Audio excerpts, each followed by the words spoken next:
Hello, good morning, everyone. I'm trying not to shout into the computer. Hi, Morning. good morning, Randy. Hi, everyone. Good morning, Isla. I see you in the chat. Good morning, Gary. Hello, Robin. Oh, Gary, I'm glad you made it to class. Hi, Robin. Hi, Brian. Hi, Sandra. Good morning to you all. Hello, Bradley. Hi, Mehmet. I see you. Hi, Jonathan. Good morning, guys. I was messing around with my buttons this morning, and next thing you know, it's 10:01 and not 10 a.m. Good morning, Lise. How are you? I hope you're all doing great. We're making it to the end of the week. Um, you know, we had some. I don't even know how to say it. It was wild when we got out of class yesterday, right? And it's just there's a lot happening. So, you know, you really have to think in general 2020, 2021. Good morning, Neil. You really have to think about your well-being at all times, and what I'm hopeful for is that this class is a place for you to focus on your future goals, which is, get through this class, meet that requirement, and move forward. um, but there's so much happening in the world. So if you have a few bumps in the world, of a few bumps in your road, it's okay. I was glued to the TV. Good morning, Amir. Good morning, Nathaniel. Yeah, they're really. It's hard to even put the words together, right? Because there's just so much. So, um, yeah, do what you can to take care of yourselves first and foremost. You know, today's tea is a chai tea, not a green tea. Today we're going chai tea, and hopefully that'll work. And again, I'm trying hard not to like scream into my computer like I normally do. Yeah, it's really hard. Good morning, Nathaniel. And good morning, Owen. Yes, Saja. Yes, man, guys. Sometimes chai tea is like my special treat sometimes, just because I love the spices and things in it, and the smell of it just wakes me up in a different way. And yes, I love that is. Amen. Mhm. Yeah, that is why today was the day for chai tea. So um yeah, oh, a decaf. That's supposed to be the thing I'm supposed to try to help my vertical vision thing, was to try some decaf, but I don't know. I'll try it. Yeah. So, I'm sure maybe you were or were not affected by everything that happened yesterday. What Maybe happened? there was a lot happening. Other than the Ran- craziness, the continued riots in the world, yes, and it's almost like there's so many.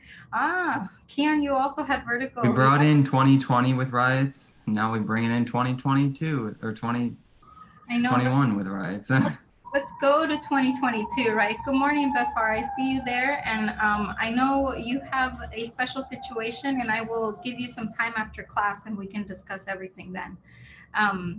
So, yeah, for everyone else, do what you can. Really do what you can to take care of yourself. And yeah, it's 2020 OT. This is terrible.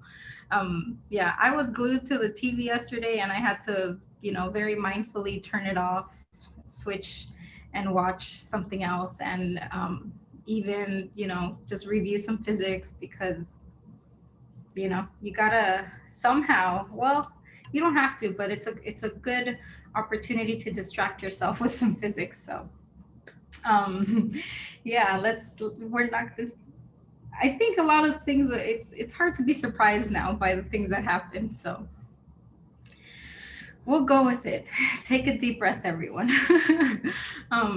That's usually how I start before class, to take a deep breath and then log into Zoom. So let me tell you our agenda for today. We are kind of on a time crunch. We need every single minute of our 2.5 hours today, because we have an exam to prepare for, but we still have a lot of material to cover. So we're going to start with the two practice problems from chapter 2 that we didn't get to yesterday. Good morning. Hi, Randy. Morning. Um, we're gonna start with those two problems, and I think we'll get through those fairly quick. And then we're gonna switch to chapter 3. And what's nice about chapter 3 is that the math behind vectors is all a review, everything that I hope you have seen before. And that's how we'll start chapter 3, with a review of the math, and then we'll attach it to some physical concepts of how we would use it. And then whatever is covered today, that's where we stop for the material for the exam. And then next week, hopefully, I can sprinkle in some more stuff that we need for the remainder of the course and for you to do well in your future courses. Um, so I should say, because of this, remote learning, I think everyone, other instructors have experienced, you're just running out of time. There's very, very little time. So always I will pick the topics that will help you do well in your next courses and that you will need as future scientists and engineers. So if we do skip some, it's okay. It's okay. Um, you'll see it eventually at some point. Okay, after we do chapter 2 and chapter 3, we're gonna go look at our Canvas page and look at the homework and the lab that's associated with chapter 3. Now, before your heart stops, because I said the word lab, know that I understand the time that's left and the assignment is appropriate for the time that's left. So you will be okay and you will be able to finish it probably after class today. And I'll walk you through that too. And then we'll look at our equation sheet and how that hopefully can help you study for the exam too. And then the last thing we'll do, hopefully around 12 o'clock in the last few minutes of class, is I'll kind of give you a rundown of how the exam will go on Monday and answer some questions there. I'm sure there's some, but I'll ask you to hear me out first. Okay, so before we start back with chapter 2, just any general questions that I can help with? I need to stop moving my head. Like at the end, whenever we have, this is a question about a question. So in the end, when we have time for questions, are we allowed to ask a question about a question from the homework questions? You can. I'd rather do those at the end of class. Okay, yeah. That's what Yeah, I was asking about. That yeah. was the question. Yeah, and all perfect, Randy. Thank you. And really, thank you for being considerate of everyone, right?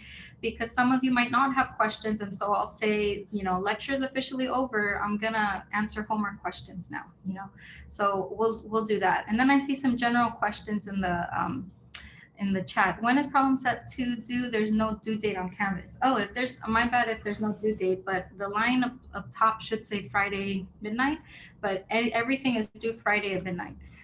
Oh, thank you, Luis, for answering. And thank you, Sasha, also for answering. Man, y'all are on it. Great.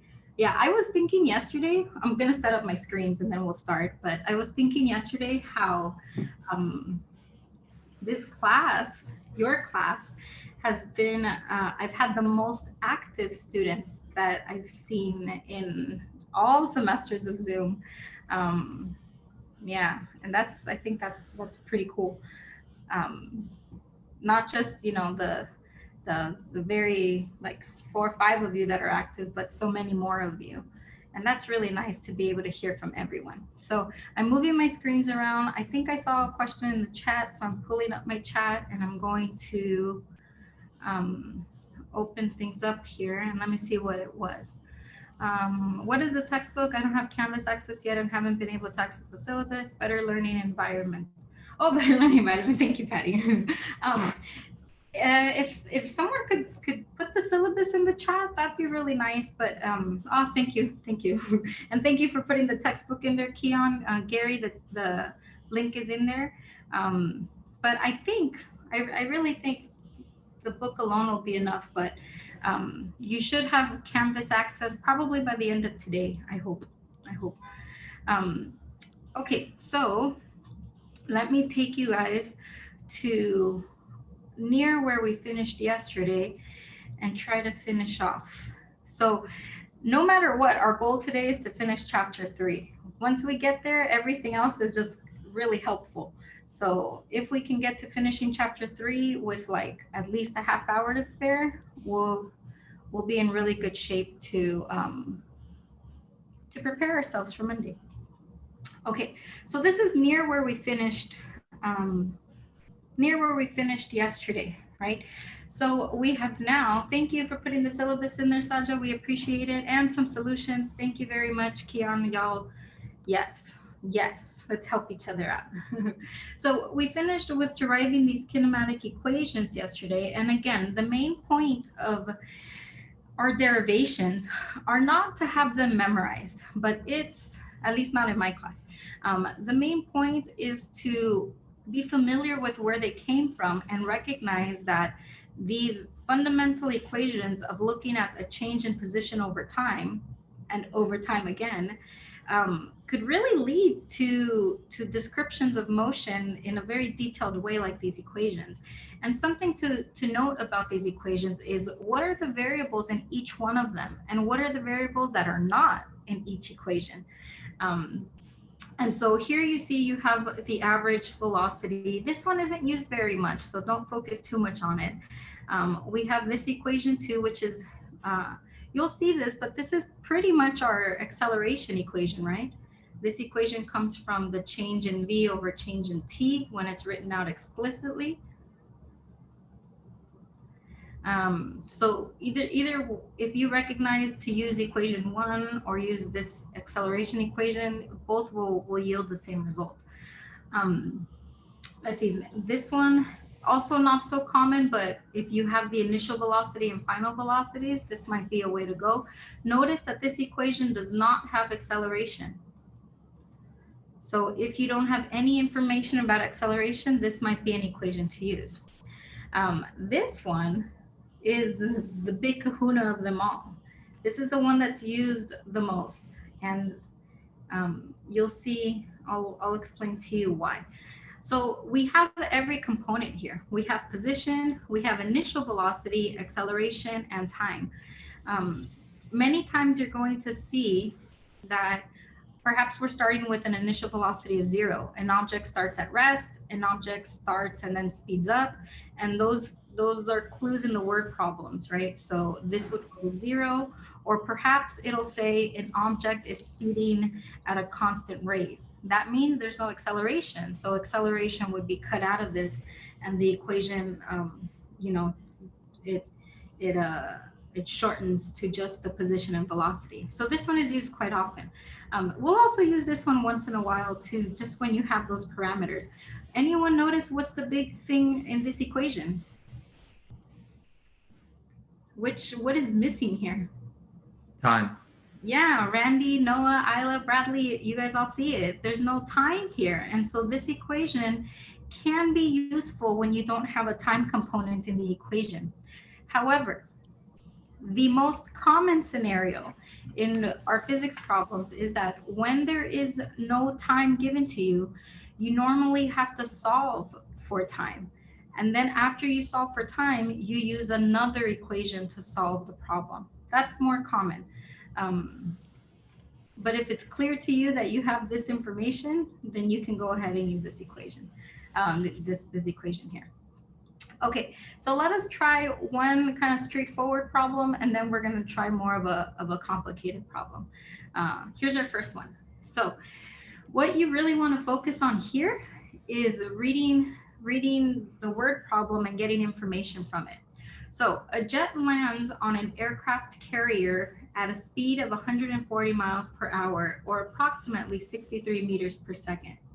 What is its acceleration assumed constant if it stops in 2 seconds due to an arresting cable that will snag the jet and bring it to a stop?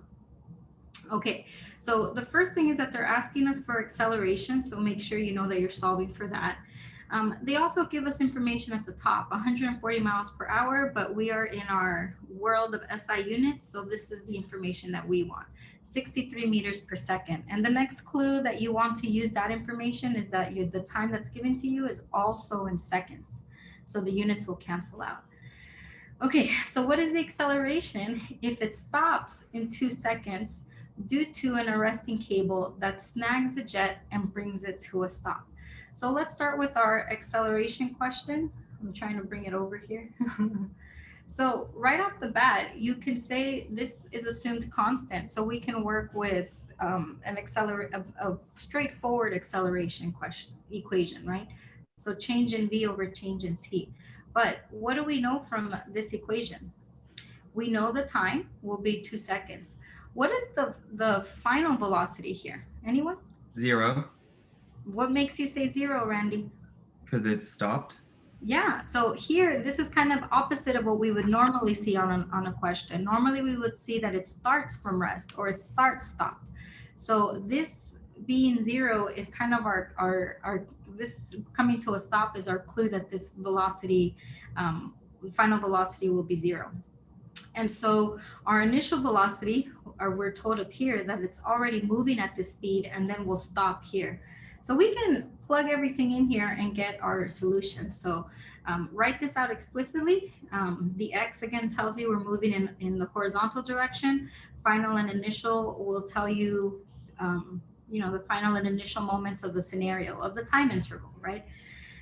We put in our zero for our final and 63 meters per second for our initial, and you'll get a negative 32 meters per second squared. And you'll see that this negative makes sense because we are coming to a stop. We are decreasing. We are slowing down. It's a quick stop.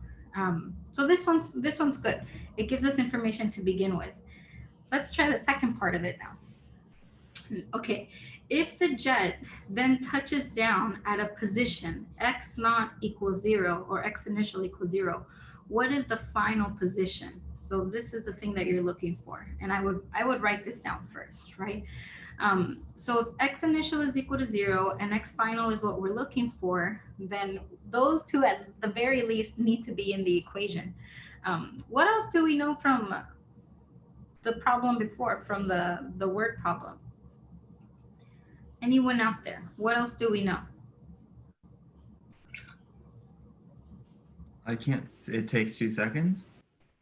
Oh, yeah, we did know that there was a time interval of 2 seconds, right? A time interval of 2 seconds. I And think we that know was, that the initial velocity is 63 meters per second. yes, that's true. And Neil was also just saying that in the chat too. So we have that initial velocity. We also have, with that same mindset, the final velocity. So we have v initial, v final, and we have a time.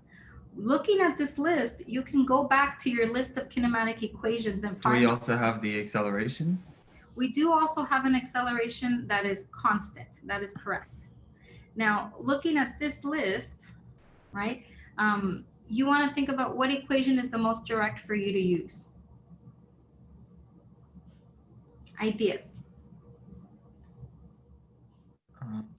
I'll take you guys back. Let's see. If the jet touches down at position x naught x equals 0, what is it? Big Kahuna one? You could use Big Kahuna. Let's go. Let's go see. Okay, so we have these here. You can use this equation. Any other equation we could also use? The one above? Yeah, we could use both of these.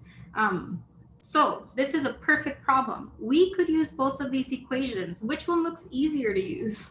The first one? The first one only because of maybe that squared component, and because, let me see. We're not using the a, which we have found in our own equation, therefore it might be more accurate because we're only using the given information rather than information we've found. That's truly, Randy, a really good way to put it, because if I was taking an exam, I would want to use what is given to me in the problem before I use what I calculated, just to be sure. But yeah, you do have options, and in physics, that will always be the way, that you will have different ways to solve a problem, and it's up to you to choose which one you want. In the beginning of the class, if you get there and you show all your work, I'm okay with it. It's and not. if you use the one that doesn't have the a as solved for that answer, and then use the one that does have the a, then you could check see if your a was right from the first part of the question. Yeah, you could. That's absolutely right. You totally could. And so here we use this one. This equation just kind of looks nicer too, but I'm really happy you guys saw that there were two ways to solve this problem. In the future, I'm going to call them a direct way and an indirect way of solving the problem. And our goal is to get to the direct way. Um, and so we plug in everything that we know here. And this is one of those scenarios where we're using this equation. Again, not very common, but we will use it. And you plug everything in, 0, 63 meters per second, 0 again, or 2 seconds, and we get a nice answer of 63 meters with a nice box around it. So that's one example. Let's try one more. This one's lengthier. Now, when the problem gives you a picture, use the picture, okay? Let's read. You are driving at a constant speed of 45 meters per second when you pass a trooper on a motorcycle that's hidden behind a billboard. 1 second after your car passes the billboard, the trooper sets out from the billboard to catch you. And the trooper is accelerating at a constant rate of 3 meters per second squared. How long does it take the trooper to overtake your car? So there's a lot happening in this problem, and unfortunately your textbook problems are closer to this problem than other examples, right? Just because it's lengthy. So take a look at the picture and look at how the picture is drawn out for you to give us some clues as to how we're going to organize this problem.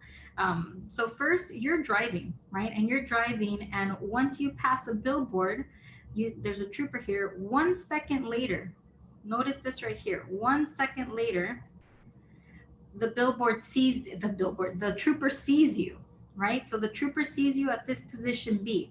We call this position A, and they call it -1 second, just so out of convenience. At the point where we have information about the trooper, which is here, we call this our starting time. That's the only reason they chose 0 seconds here. If you wanted to put 0 here, you could, but you'd have to carry that time frame the whole way through. And it's probably going to be a little complicated to carry a delta t all the way through. So this 0 is really helpful, and -1 second is completely valid. And so you're driving here at a speed of 45 meters per second. So someone tell me, between A and B, how much distance have you traveled? 45 meters. Yeah, and that is not so obvious. It is not so obvious that you have already traveled about 45 meters, but because we know we're going at a constant speed of 45 meters per second, that's kind of where you want to start this, thinking of all the clues that you have here, right? Okay, so at this point, the trooper sees you, and now the trooper speeds off at a constant rate of 3 meters per second squared while you're speeding at 45 meters per second, and the trooper tries to catch up to you. What can we say about this situation, about this point here? What is shared information between the trooper and the car? Shared information. Final velocity or final position? Final position. Final position. Velocity could be true. Velocity could be true, but I'm not quite convinced yet, but it could be true. And time, I'm not, is time the same? Yeah. Well, how long does it take? The time of what, right? The time of what? The question's asking us how long does it take the trooper to overtake your car? So this time here is associated to the 0, is associated to the trooper. Yeah. So the trooper's time isn't like, you don't count him 1 second behind? No, you don't. No. Okay. No. But what is common here is the position. So at the point of the trooper being here, right? This trooper, this x final is equal for both of them. Okay, so I think we've analyzed the picture enough, right? Let's highlight everything we know in the problem and then start making a list of things that we know and things that we don't know. And so let me start us off here. So the first thing, it says a constant speed of 45 meters per second. So let's make a list for this is my list for the car, and this is my list for the trooper underneath. So the car is driving at 45 meters per second. So we can say the initial of the car is equal to 45 meters per second. Do we know, everyone, what is the final speed of the car? 45 meters per second. Why do we know that, Randy? Because it's constant. That's right. I suggest you write it down. And you write it down in this way. V initial equals V final equals 45 meters per second, right? Okay, so we have that information. Then it says, you pass a trooper on a motorcycle. It's hitting 1 second after your car passes. The trooper sets out. Okay, the trooper sets out. What does that mean?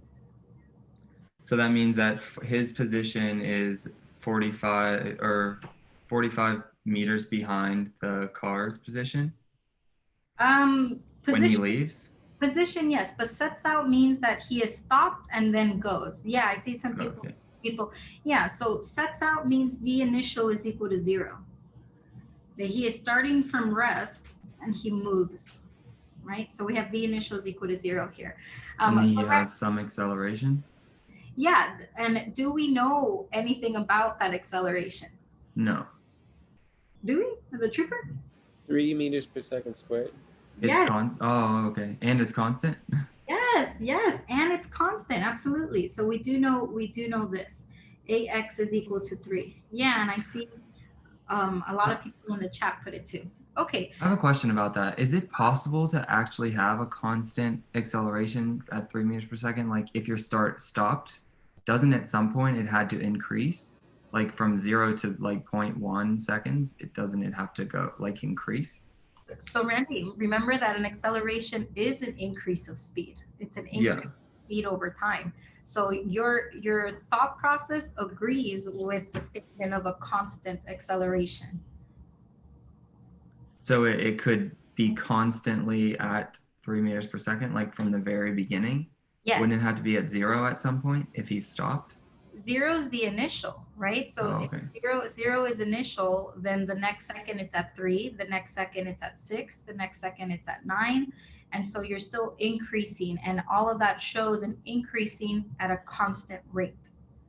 So your thought process does agree with the words. You just have to convince yourself of that. Yeah. Okay, so let's see. Do we have an acceleration for the trooper? Yeah. Oh, I'm sorry, an acceleration for the driver? No, 0. It's 0. Yes, Bradley also. That's right, Karen. Yes, it's 0 because we're at a constant speed. So look at how much we've already pulled out of this information, right? So the last thing we want to mention is our positions, right? What are our positions here? So the initial position of our car here, we want to just label it as something. Now, this isn't necessarily our 0, right? I would consider the trooper being at 0 the position because the trooper's time is what we're looking for. So if we consider this to be 0, how can we label the car's position when the trooper sees it? The trooper's at 0, but the car's position is here. How 45? We can say that's the speed, but what is the position of the car? 45 meters. Because it took 1 second? So yes, you're totally right. But if we hadn't figured that out yet, I would just label it B, right? Oh, okay. Yeah, X initial equals B, but you guys are totally right. So let me not let me not take away from that. X initial equals XB equals 45. Absolutely correct. Okay, so we have quite a bit of data here now. So what is it? Look at everything we have. For each set of the trooper in the car, we have X initial, we have V initials, we have accelerations. We only have a final velocity here. But given those 3, which equation should we use? X initial, V initials. We have acceleration. We're looking something without time, the last one? We're looking for time, right? We're trying to solve for time. And because we're solving for time, we need to somehow find an equation that does have time. And what's the last thing? We didn't complete this one. This is X final for both, right? It's X final for both. So we have, for both situations, we have X final, X initial, V initial, and acceleration for both. We also have V final for the car, but we don't have that for the for the trooper, so we'll leave that alone. We are looking for time. Which equation should we use? Ah, yeah. Many of you guys are getting there, right? Perhaps it's our big kahuna.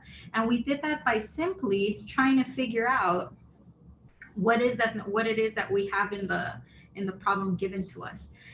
So we can write this equation for the trooper, we can write this equation for the car, and equate the two and solve for time, because for both situations we have this information for the trooper and for the car, right? So let's go on to the other side and start writing it. So here it is for the car, right? For the car's position, we have, and I'll write it in a way that you recognize, x final equals x initial plus v initial time plus 1/2 at squared. This is the big kahuna for the car, right? The acceleration is 0 for the car because it's at a constant speed. So this term goes to 0. And now we have everything we have left there. We take the same equation, and now we write it for the trooper. And now we can put in things that we know here, right? For the trooper, we have an initial position of 0 because we created that reference. The initial velocity is 0 because he sets out to catch someone. So he starts from 0 and increases and accelerates.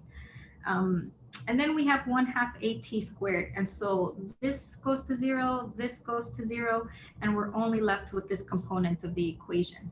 Okay, so our major goal is to equate these two, because in the scenario, at this position, when they're finally next to each other, they will share a position, and look at what we can do. We can solve for time then.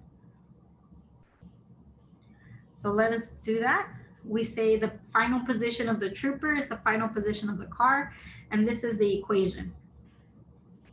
So we would solve for time here. In some situations, it'll be easy peasy. We solve for time, the equation will work out nicely. We have acceleration, we have xb, we have vx. This is one of those complicated situations where it does not solve out. Sometimes, and most of the time, it will. At this point, you would just plug and chug. At this point, the physics is over. We just do math, plug and chug. When you plug and chug here, you'll see that the equation does not solve. So you rearrange the equation. You take that same equation we have here, and we put all of the like variables together, right? The t's, bring over the t's. And if you bring over one more component and equate it to 0, you will see an equation that looks like this. Does this look familiar? If it doesn't, that's quadratic. Okay. Yeah, this ends up being a quadratic equation. This does happen sometimes, but it is not that common. You just have to go back in your math bucket and see if you kind of recognize this, right? And so here, the physics has stopped. We now just do math, right? So what is it? AX squared plus BX, is it plus? It's plus, right? Plus. Yeah. C equals 0. And so here your A would be 1/2 AX. Your B would be including the negative VX, and your C would be the negative XB. And you go forward with solving the quadratic equation, right? Solving for T. This is T equals, what is it? B, I'm trying to remember. B squared. B, negative B. Negative B plus or minus the square root of B squared minus 2AC all over 2A. All over 2A. Yeah, it's like Pop Goes the Weasel. That's the way I remember it, yeah. I don't know why it's not coming to me. Whatever. Okay. Yeah, whatever. Okay. I've never heard of the song. Man, that makes me want to remember it even more. Negative B plus or minus square root of B squared. No, I'm missing something. Oh well. Pop Goes the Weasel. That's a good way to remember it. Okay, so we plug everything in, and you're gonna come up with you're gonna come up with a solution. And David says, can we use an equation solver for the exam? No, you shouldn't. You shouldn't have to, but I wouldn't put you in the situation to use an equation solver in the exam. It should be something that you recognize. Yeah. Okay, so the answer is 31 seconds. I'm sure that when you solve this, you might get an answer that is unrealistic, like a negative time. And that is your clue to choose the one that physically and realistically makes sense. Okay, and so that's our solution here. And so you can see that the hardest part of these problems of using the kinematic equations is one, reading through the word problems and figuring out what are the variables that are given to you. And then two, the math. And this is just the math. But again, on the exam, I wouldn't give you something, I don't think I'd give you a quadratic equation. Yeah, I wouldn't do that. Okay, any questions about these last two problems? Could you just go back to the last page for a moment, please? Yeah, this one? Yes, thank you. I just want to get that last equation. Yeah. And I'll also say that everything here is in your textbook too. A question, do we have to show all of our algebra work on the exam? Yes. That is how you get credit, and that is how you get partial points. And a private question, a private comment to me, thank you for not including this type of question on the exam. No. I'm not interested in your well, you should have good math skills, but I'm not interested in the math acrobats. I'm interested in that, were you able, look, if you were able to do most of this on the exam, this would give you a large number of points on the exam. If I saw that most of this was written out and all the information that you pulled out was correct, that's most of the physics. Then you also have to pick the right equation to use. And the math solving part, you know, if we make these little errors sometimes, that's okay. Those are small point deductions. -1 for forgetting the negative, -1 for flipping around the numbers that your calculator gave you. I've seen it all. Okay. So would you Uh-huh. say that the physics part of it is just assigning variables like to what we want to plug into the equations and not the math? Like, because you say the physics part is done and now it's the math part. So the physics is just figuring out the velocity, acceleration, etc. Yes, the physics, yes, you're pretty correct. And I'm just going to add one more step to that. The physics part is everything we did here, including up until this point where you also pick the right equations, right? And being able to just say, this is the physics part that you were able to equate the two. After that, it's all math. After that, it's all math. You've used the Sure. equations to describe. Yeah, so that's a very good interpretation of what I'm trying to say, that it's just physics. Physics, and then the math will not count against you as much, but you want to practice that math. We'll get Yeah, better at it. you still want to get the problems right. Like, Yeah, you do. But if I saw, let's say this problem were worth 15 points, and I saw everything from the last slide and this, and then you did something wrong in the math, for example, here, it would at most be maybe like, I don't know, maybe -3, maybe -2, maybe -1, but you would get the majority of the points. But that means you have to write everything out. Will I receive partial credit if I do the physics part correctly, then show no work for the algebra part, but get it correct? Um, look, David, it seems like you're just asking, can I use an equation solver over and over? You're not going to need one. You just need to use your pencil and solve the problem. You will be okay, I promise you. And you want to show the work. You have to show the work. In fact, some of the problems will say, show all your work and justify your answer. And that's just showing your work. Yeah. Um, and then another question, and that would be like a 15-point question. I don't know how many points it would be. I just threw out a number. It depends on how many questions there are, but we'll get to that, guys, because yeah, we'll have a talk. Any more questions on the physics of this problem or of the equations? I had a maybe a silly question about the math, Yeah. but I was just wondering, why don't you just solve it like on the second column there if you have those variables? Why are we throwing the ax into the radical to solve it? Oh, yeah, this is totally up to you. And I would probably solve it this way. Yeah. I don't think I would split it up. But I also think this is probably missing a square. I'm not sure. But if this a got pulled back into the square root, it should have a square on it. Oh no. Oh hell. But Oh there no. was an A. Oh hell. One moment, one moment. Can you guys still see anything? You press discard, so no. I can see, well, not the writing, There are no but annotations though. Just the slides. Oh, that's okay. That's okay. This is all We hell will. again. I'm sorry, guys. Too much chai tea. Okay. No, I totally get what you're saying about putting the way that they solve this mathematically, the plus or minus with the radical here.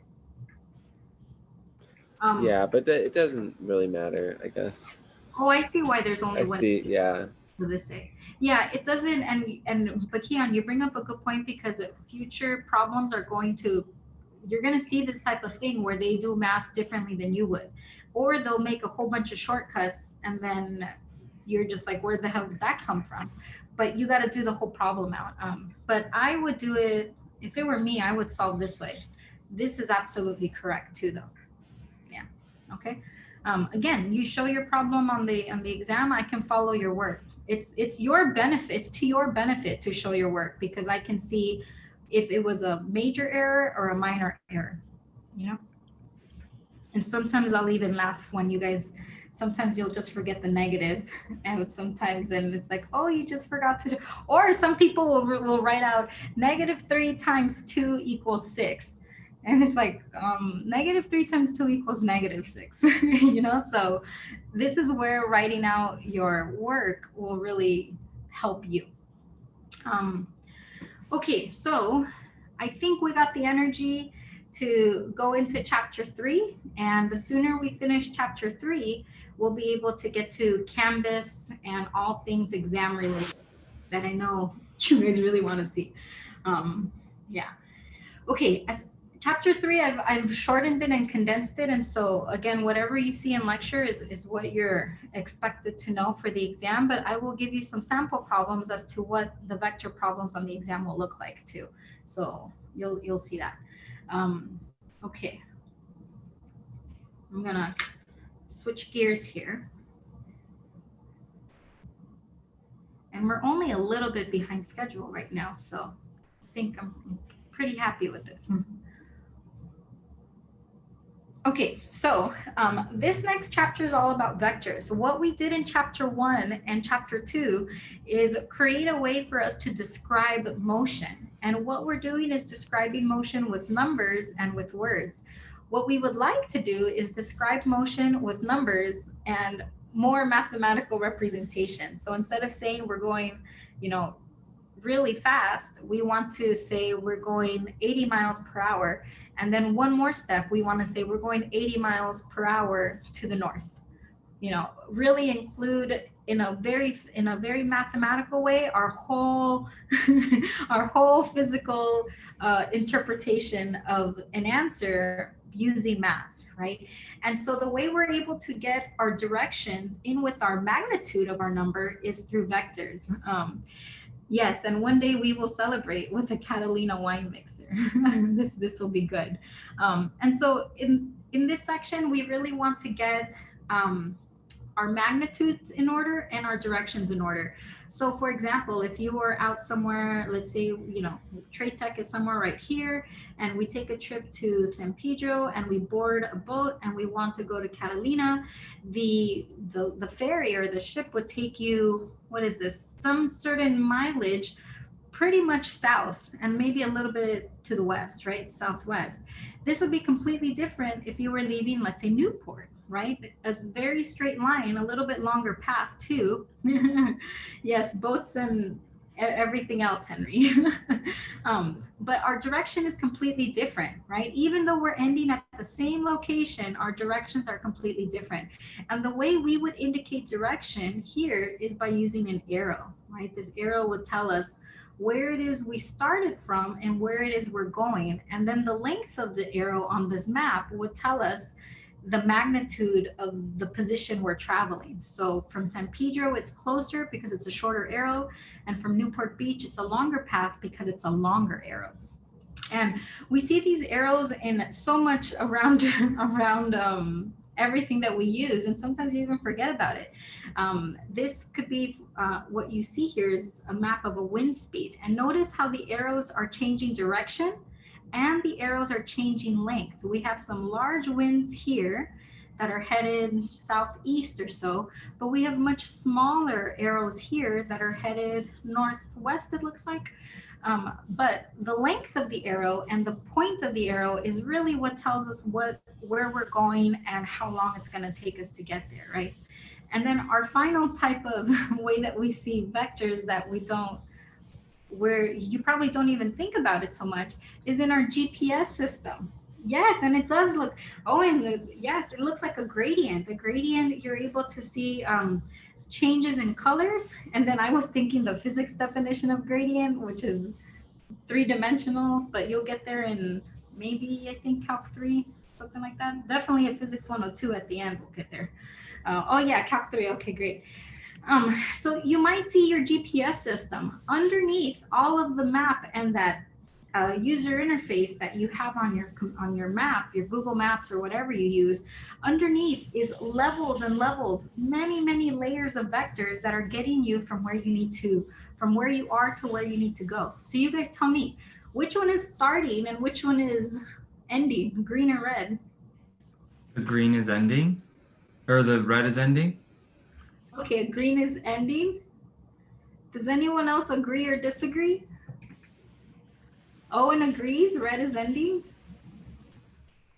Okay, this is fantastic. I have always thought this, but all the other classes disagreed with me. They said green is where you're going. But I thought That makes sense, like, because you're happy to get to your destination, you know? yeah, it does make sense. But I just never thought of it that way, and everyone kept correcting me, and I was like, oh, I thought red is where you stop, but green is associated with home. Or first time hearing that. Okay, so we're on the same page.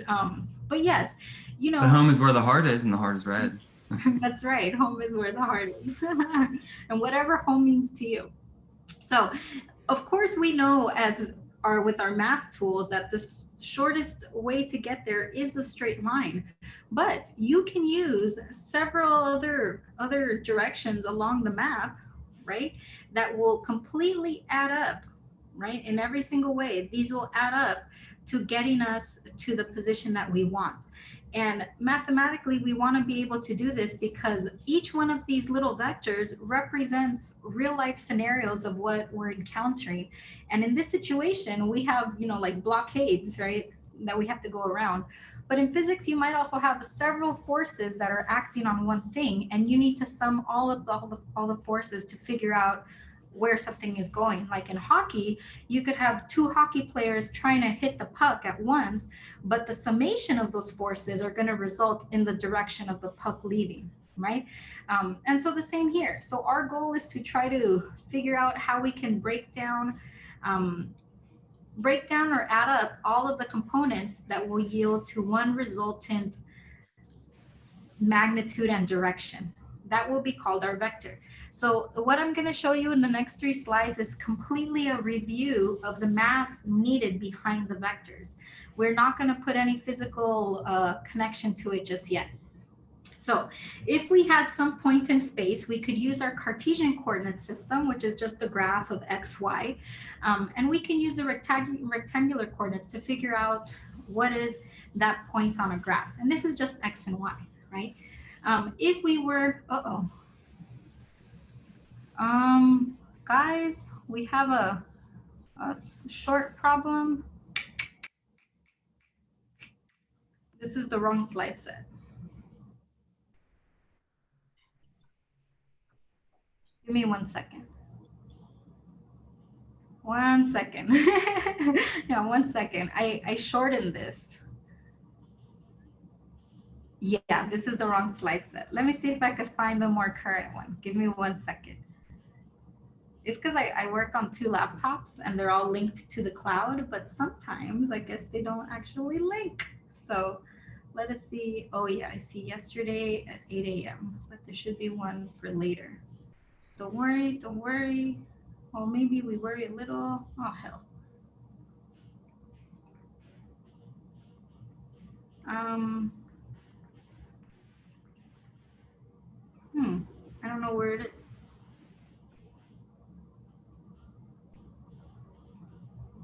Okay, let me just grab my personal laptop really quickly because this is,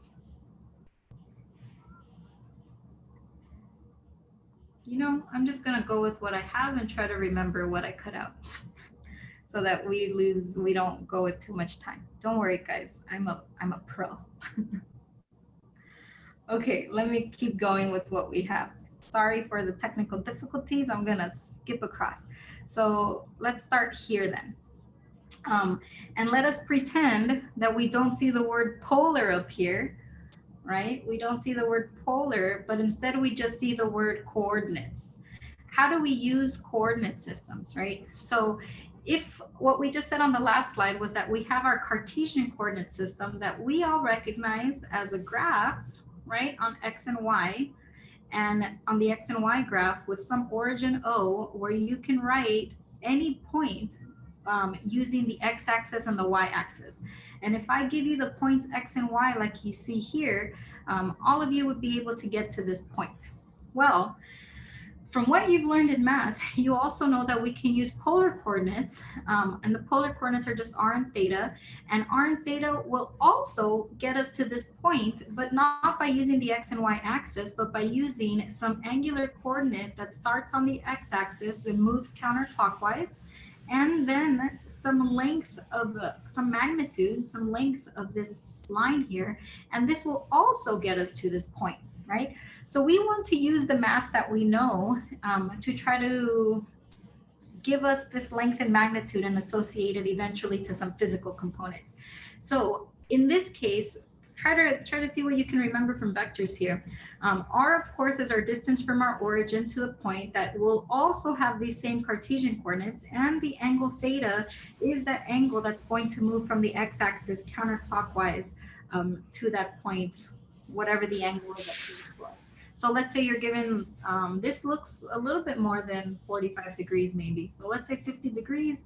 We know we have a line of 50 degrees with a very specific length of r, and we'll get to that point x and y. But when we see this line, anyone kind of remember, like, what is it that we can use here to also get that point x and y if we know theta and we know r? Any connection? Cosine. Oh, if we know theta, yeah, we use cosine. Yeah, and I see my chat was moved around. Oh, okay, might be some Calc 2. Okay, it's okay if it's Calc 2, but like what I think Randy was mentioning right now, we can use our trig functions, right? Our sine, cosine, and tangent. Knowing the angle theta, knowing some r, we can get to x and y, or vice versa. If we know x and y, we can somehow get to r and theta. So we consider the right triangle that's made here by that length r. We pull that right triangle out, and now we recognize everything we learned from trig with our SOHCAHTOA, right? This is the entire basis of this chapter, and we are going to just review it really quickly in math and then change the variables to physics stuff. Okay, so knowing these relationships, sine theta, cosine theta, and tangent theta, you know now, given either the x and y value or r and theta, you can solve for other components here.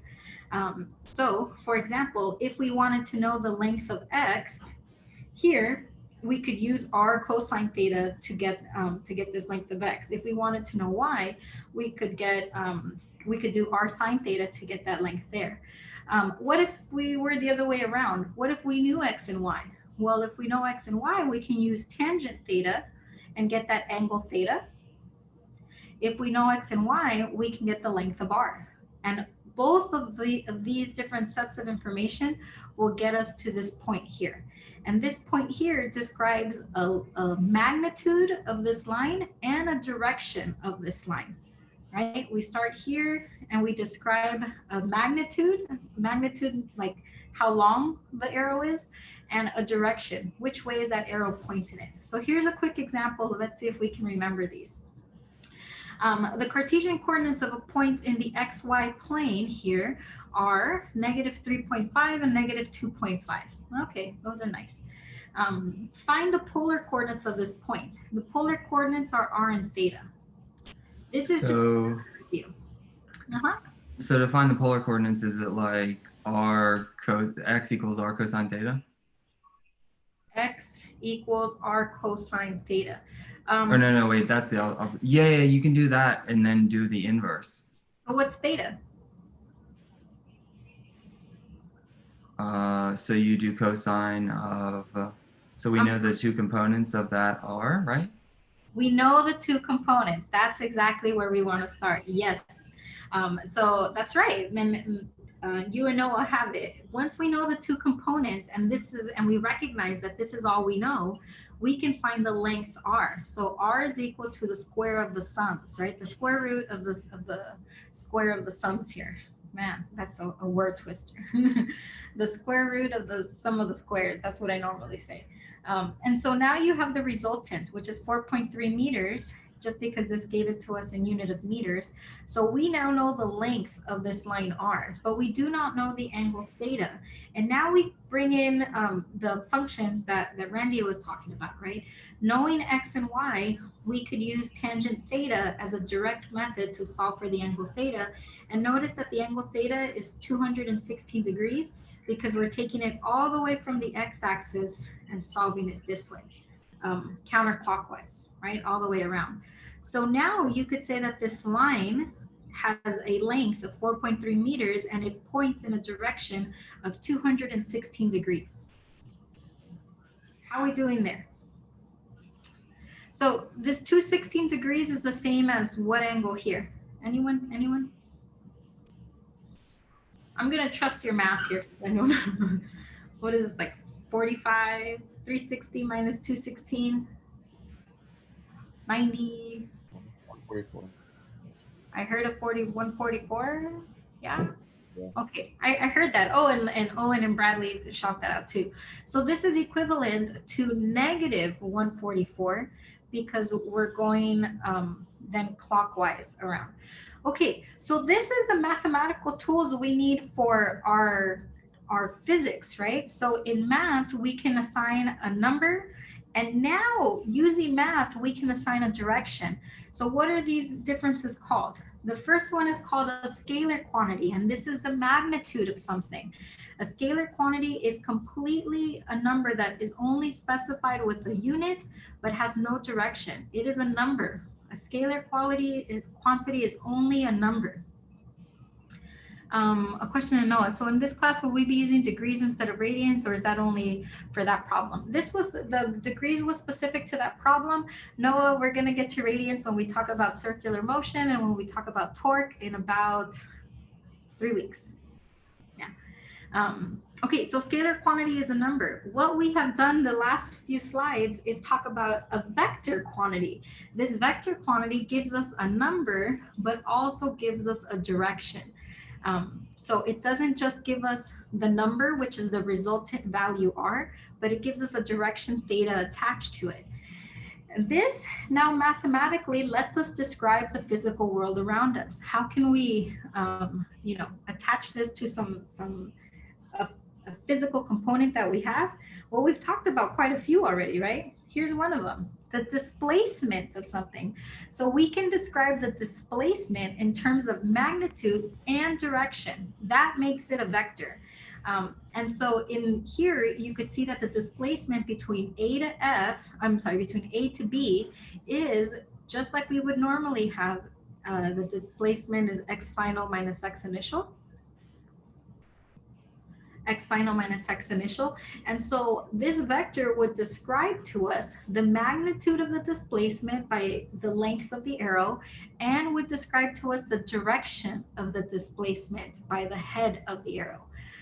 And of course, you could take any path from final to initial, but that is not what is defined by the displacement. The displacement is only is concerned with the final minus initial position. So now we can say something like the displacement is equal to 5 meters, and this looks like it's northeast, or maybe we could even say, maybe it's like 45 degrees-ish, maybe a little less than 45 degrees or so, right? Okay, so given this now, we're able to take the displacement, things like other components that we've worked on now have a magnitude and a direction that we've talked about. Let's quickly try this problem. Let's quickly try this one. Which of the following are vector quantities and which are scalar quantities? You could ignore speed because we didn't talk about it. Maybe you guys tell me which are scalar quantities. Mass is Okay. scalar, Okay. and velocity is vector, and Okay. acceleration is vector, and age is scalar. I think this is what you said, and I'm gonna look at the chat too. Isla also says, Isla, Daniela, Owen, and Luis all also say A and E. Yeah, your age is a scalar. It's only a number, and B and C, everyone else is also saying that these are vectors. That's totally correct. This is a good problem. This is something where you want to recognize where something has a magnitude and a direction. The moment that it has magnitude and direction, it becomes a vector. The moment it becomes a vector, all of the math that we just used in the last slides carries over now, and we can use vector math to calculate a direction in 1 dimension, and next week we'll move to 2 dimensions. But we're gonna practice the math. This whole chapter is only about practicing the math behind it.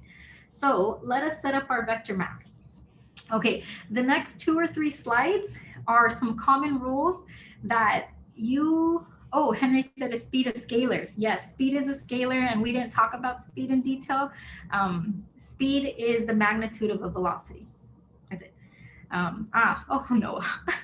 You guys say it as, you guys are typing it as I'm saying it, or you beat me and then I say it. Okay, so the next few slides will introduce the vector math, but I don't want you to dwell on it too much, because the vector math is something that is, you know it, you've practiced it. I'm just giving you some formal rules behind it. Okay, so basic vector arithmetic. When does vector A equals vector B? So some things to note here first. A vector is written in this way, where it has an arrow on top of it and it is bolded. We cannot bold vectors when we're writing with pencil, so we must put an arrow on top of it. If this letter does not have an arrow, it is not a vector. You will lose points for not including this arrow. This arrow is very important to the vector. It designates it as a vector and a completely different quantity than you would a magnitude. If you want to write a magnitude of A, you would just write A, and that's what you see here.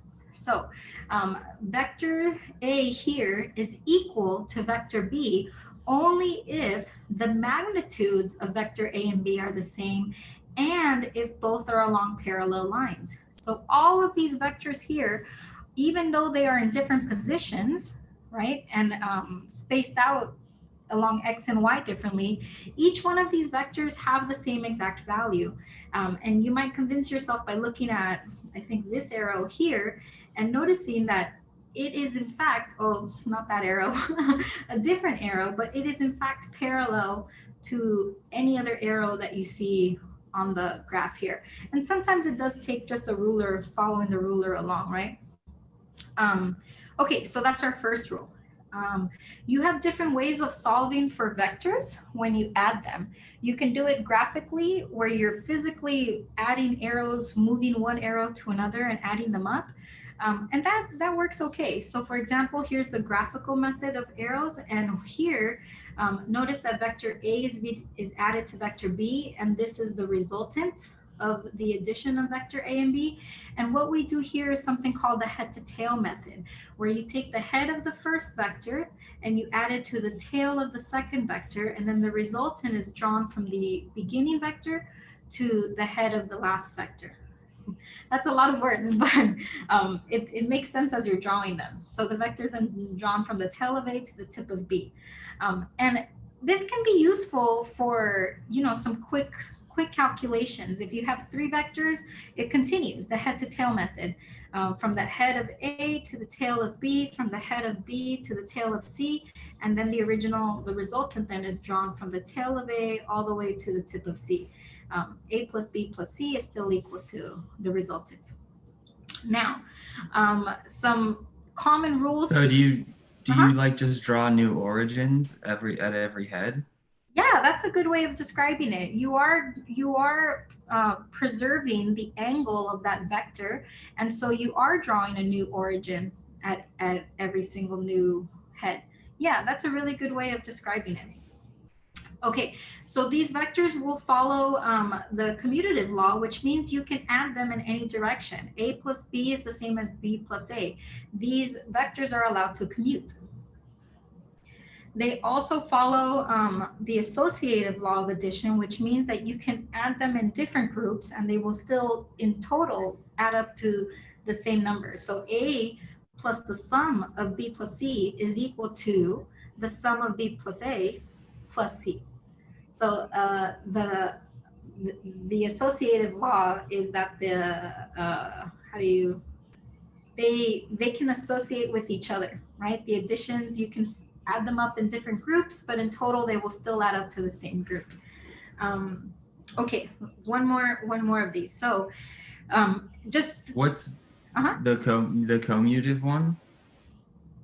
Commutative. Independent of order, so they're both independent of order? Yeah, so they're commutative, means that A can commute over to this side and be here, and it'll still equate. A plus B is equal to B plus A, or I can say A plus B plus C plus D, and these can commute in any way. They can move, and so C plus D plus A plus B is equal to it. Is the same as saying 1 plus 2 plus 3 plus 4 is the same as, 3 plus 4 plus 1 plus 2. Okay, and so just to see this out drawn, you can see that the commutative law is true. A plus B, here's A plus B in the graphical method will give us this resultant vector that you see here. And if you do them the other way around, B, starting at the same origin, vector V plus vector A will still result in the same vector. So it's the resultant vector when you add up vectors can be added in any order. Okay, these next two, only one of them is pretty important. When you want to subtract something, you're going to add the negative.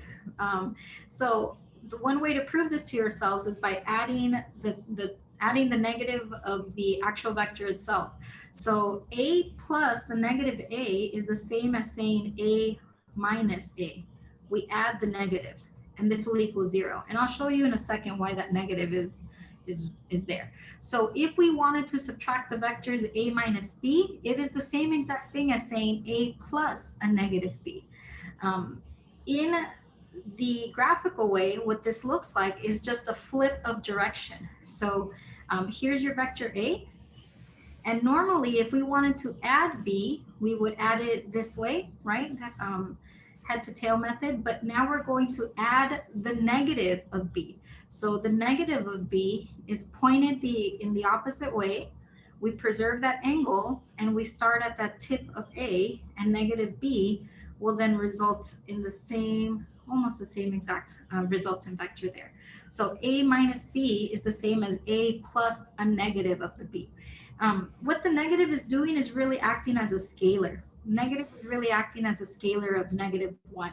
So in vector math, scalar multiplication works just the same as scalar multiplication in just numbers, where if you have 2 times 3x, the 2 just multiplies into everything.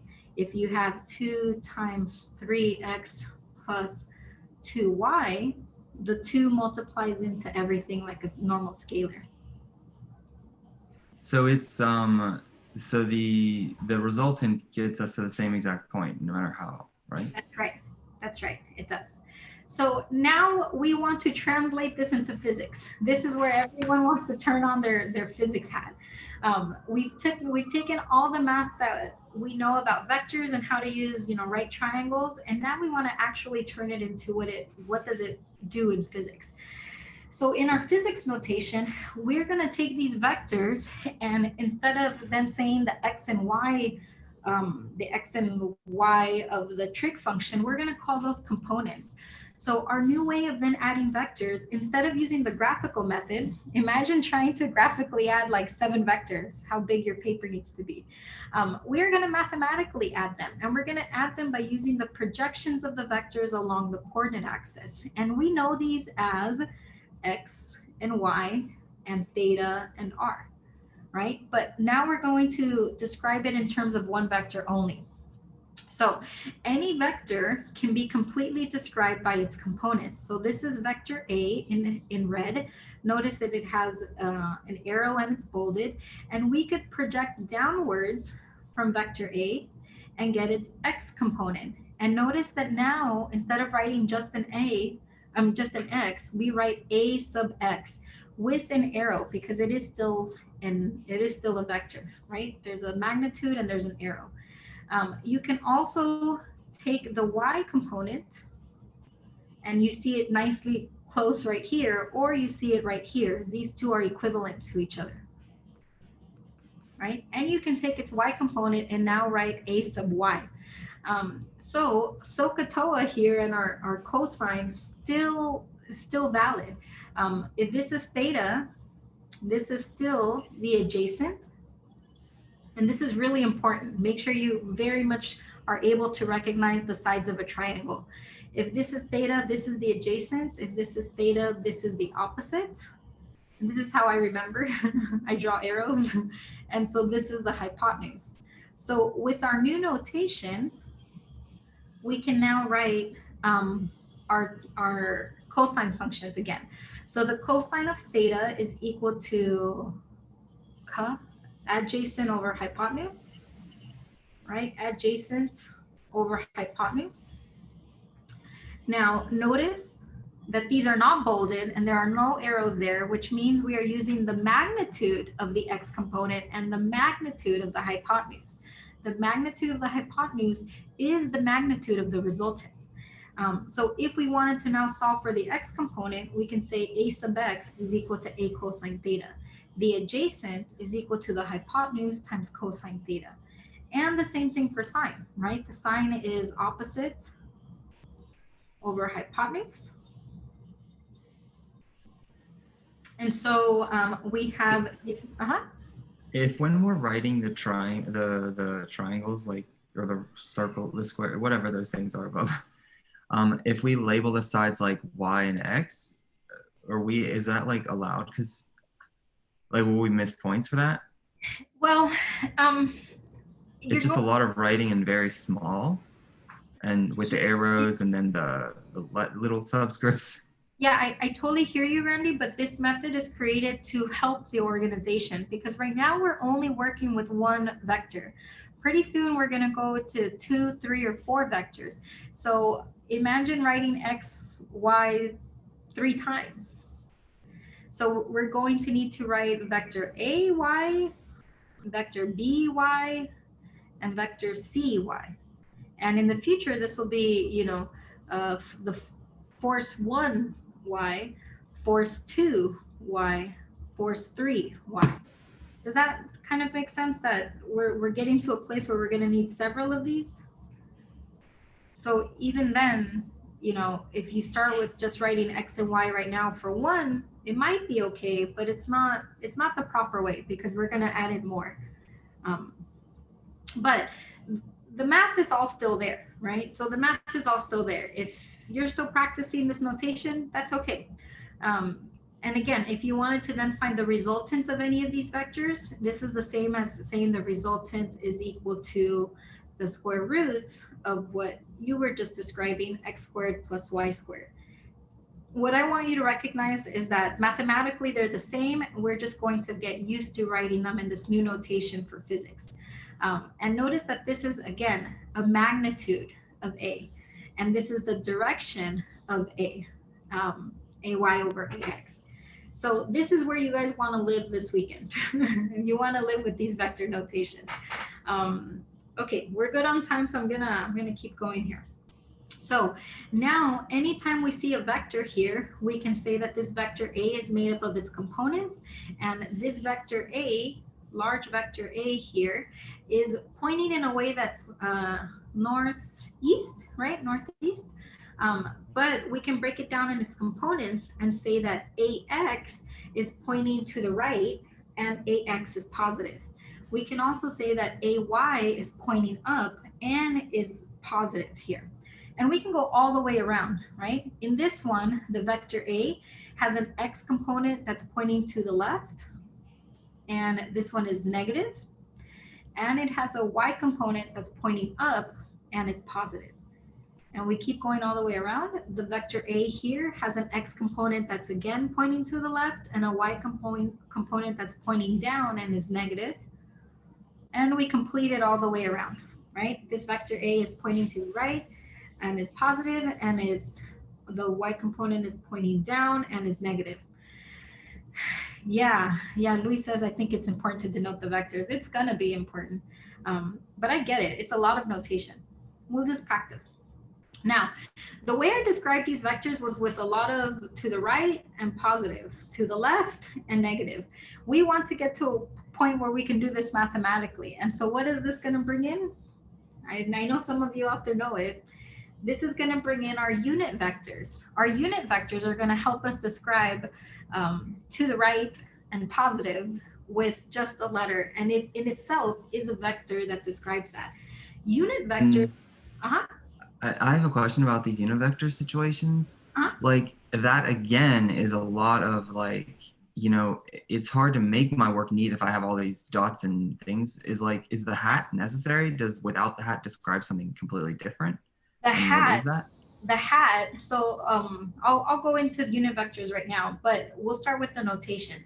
The hat is the absolutely most important part of a unit vector. Without that hat, it is not a unit vector, and it has a completely different meaning. So in unit vectors, our unit vectors are here simply to give us a direction. Unit vectors are completely dimensionless, and they have a magnitude of exactly 1, hence the word unit, right? Unit. They are only here to give us direction. So it's very much like your compass, like a northwest, southeast compass. This is what your unit vectors will give you. And it is a great idea to write this out at the top of your corner of your paper so that you have this compass in place at all times. You might think this is, why do we write this? It's given information. In your future courses, you are going to be in a different space, and you're going to have to establish direction. And so if you take Dr. Navarro in engineering classes in the future, he is going to make you write your unit vectors compass at the top of the page and follow that notation and always refer back to that direction. So here you can see that we can write, and I have a comment that this is especially true for statics. This is not coming from me. This is coming from your classmates. This is. Are we allowed to take the dot then off the I and the dot off of the J and make it look, I take the I off. I write I hat. Oh, okay. Yeah. Now that seems reasonable. Yeah, I write K hat. And so this is what we're going to attach to our numbers whenever we say this is in the X direction. We'll say number I hat, and then we'll say number J hat. So without me saying this is 5 units on the X-axis, I can just say 5 I hat, and we'll know that we're on that direction. Now, I hat normally does go with X, J hat normally does go with Y, and then when we get into the 3 dimensions, K hat goes with Z. So how will we write this with our vectors then? This is what it looks like. So our vector A, notice the vector A has that very special arrow on top of it. And vector A here can be described This point here can be described with the magnitude of vector A and the direction of vector A that are both denoted by their x and y components. So the x component is the magnitude of AX in the I hat direction and the magnitude of AY in the J hat direction. And this is what you have here. So imagine this were 5 I hat. Wait, let's do this right. Let's do this right. Let's get our math here. Let's say this were 3I hat plus 4J hat.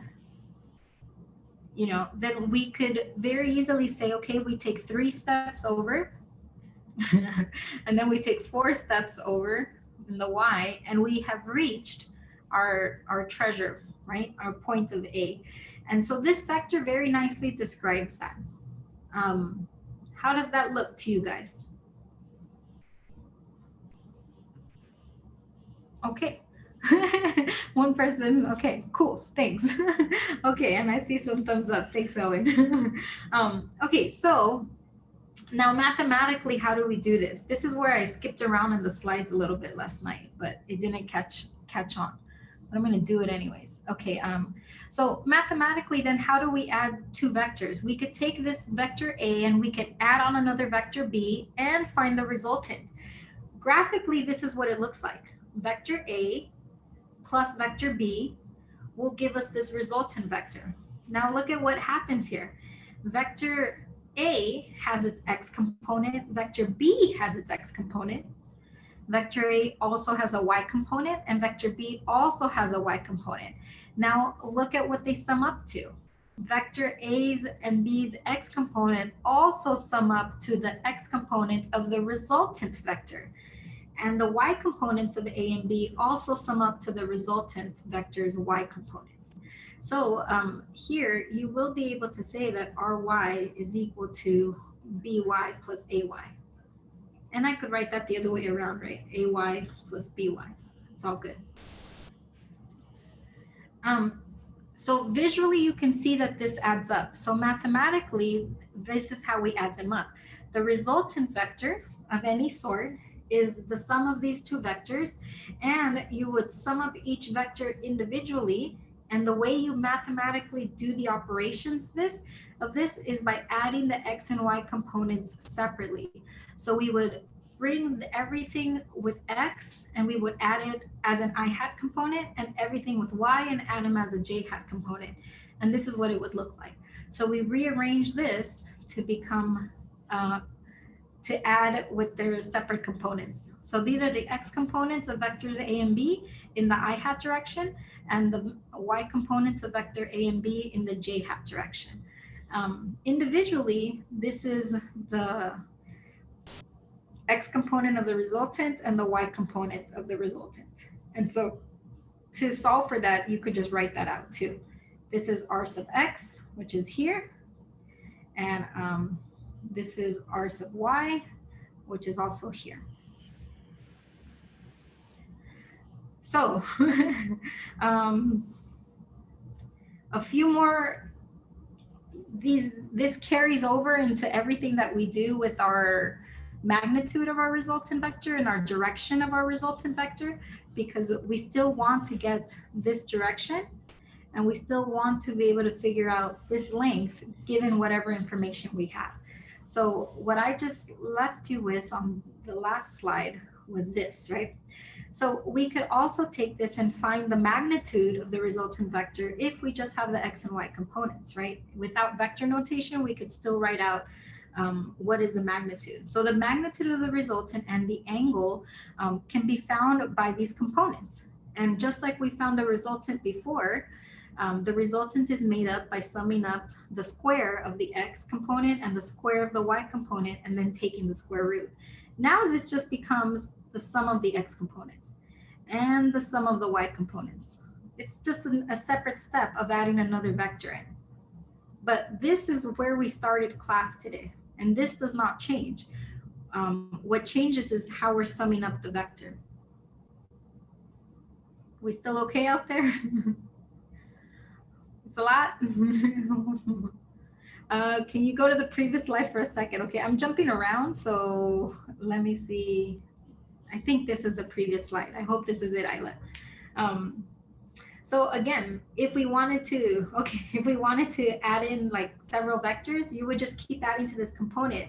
But ultimately, you will get to the resultant component of X and resultant component Y. And these two together will give you the resultant component. I think when we practice the math, you'll get more comfortable with it. Okay, and so the part that we just wanted to finish here is that the angle theta is still made up of the y component over the x component. Tangent theta is equal to ry over rx, but now we're just saying that the resultant is made up of several vectors that each have their component. And I have a question to me. Will the zk component be on the exam? Probably not. Not in a complicated way, maybe in just a three-dimensional way. So let me show you that really quickly. This extends to the third dimension by just adding in the z and the k hat. Not much different there. And then if we wanted to add them up, they still add with their components. So all of the z components add together to k hat. If you wanted to get the magnitude of the resultant, we would just add in the square of the magnitude of the square of the z component. So again, all we did was add in the z component. And then for the angle, depending which angle you use, you could say cosine theta of x with respect to the x-axis is rx over r, or cosine theta with respect to that axis is that component over the resultant r. I usually won't ask you to do this on an exam, but they're there for you to see that the relationship of cosine, no matter how you write it, the relationship of cosine theta will always be adjacent over hypotenuse. No matter how you write it, how you draw it, this will forever exist.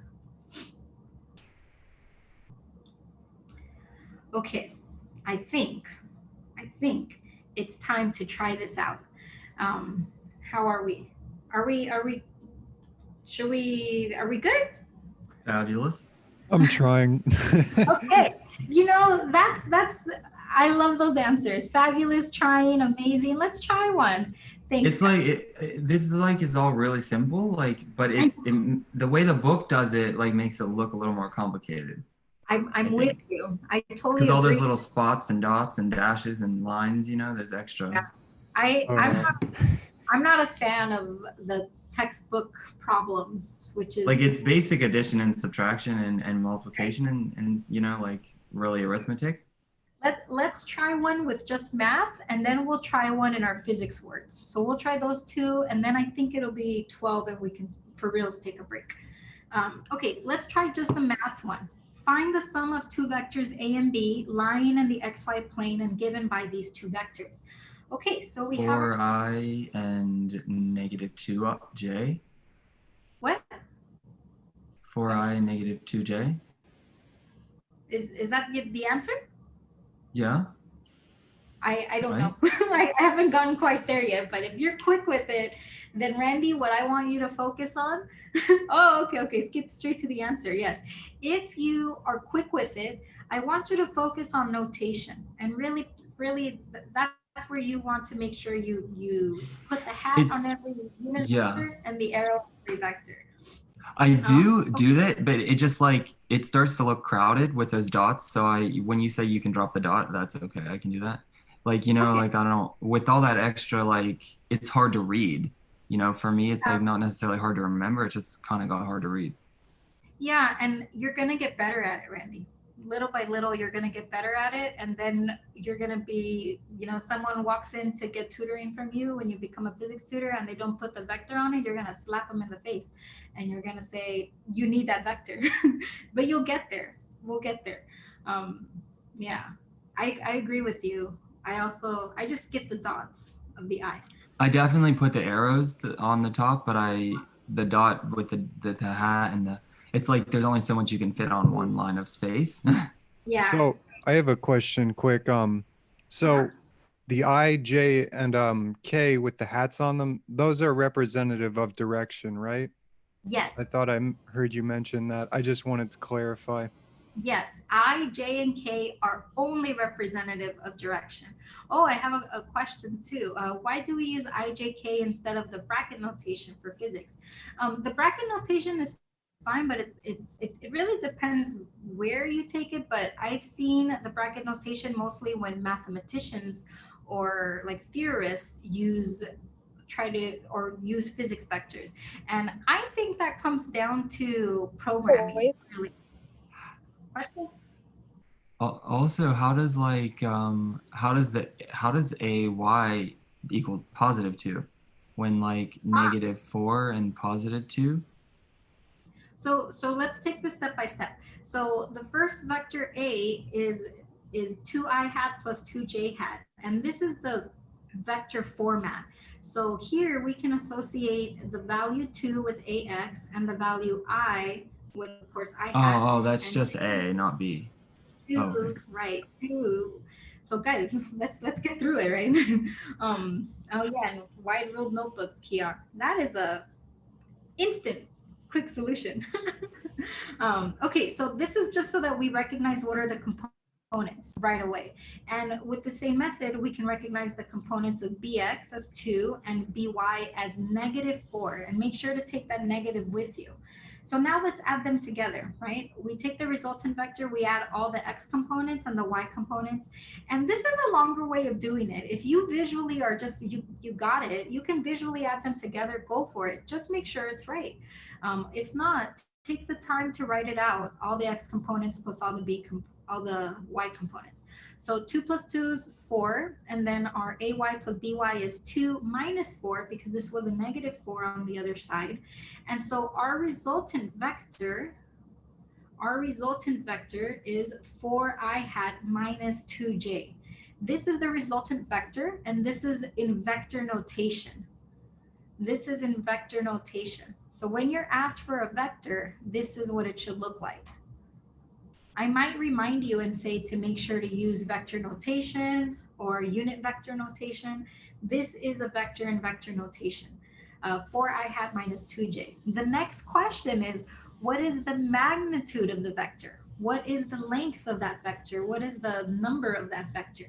We take the vector notation, and now we recognize that this is the x component and that this is the y component. And we do what we know. Okay, we're getting there. Oh, we're getting there, Luis. It's okay. Quick math. Guys, this is the place to get it wrong. Do the quick math, get it wrong. You know, take a second or more to redo it. But you guys know how to do this. So we square the x component. After we got the resultant vector, we square the x component. We square the y component. We sum them up and take the square root. And yes, you know, that should be -2j. It still comes out positive, right? So our answer of the magnitude of the resultant vector is 4.5. Notice that this r here is not bolded. The way that you could be extra about it is by writing it like this: the magnitude of the r vector. This is the magnitude, which is right like that absolute value bar. This is the magnitude of the r vector, or you can just write a simple r. So now we also still need the angle, or? Yeah, that's right. So now we need the angle, and we can use our tangent theta with our x component and y component, and we get tangent theta of what is it? TOA, opposite over adjacent, which is y over x, and -2. Don't forget that negative over 4, and our angle theta of this resultant vector is 333 degrees. This is a very complete problem. It makes you solve for the resultant vector in vector notation. It makes you solve for the magnitude, and then it makes you solve for the angle. You will most certainly have a problem like this. 100% you will have a problem like this. You will need to solve for you will need to sum up vectors, you will need to get a resultant, you will need to get an angle. Let us do it in physics language now. Nothing will change about the math that we've done. We're now just going to use displacement vectors that we know we can describe. Notice that all that changes is the notation, and the notation describes the physical thing of what we're doing. So when we use a displacement vector and position, you'll see in physics that sometimes instead of using x, we'll use r, right? So instead of delta x, and the x can get repetitive, right? We'll use delta r. Okay, so a particle undergoes 3 consecutive displacements. Delta r sub 1, this is the displacement vector of the first displacement, is 15 I hat plus 30 j hat plus 12 k hat centimeters. The second displacement is delta r2, 23 I hat minus 14 j hat minus 5 k hat centimeters. And the third displacement is here. Find unit vector notation for the resultant displacement and the magnitude.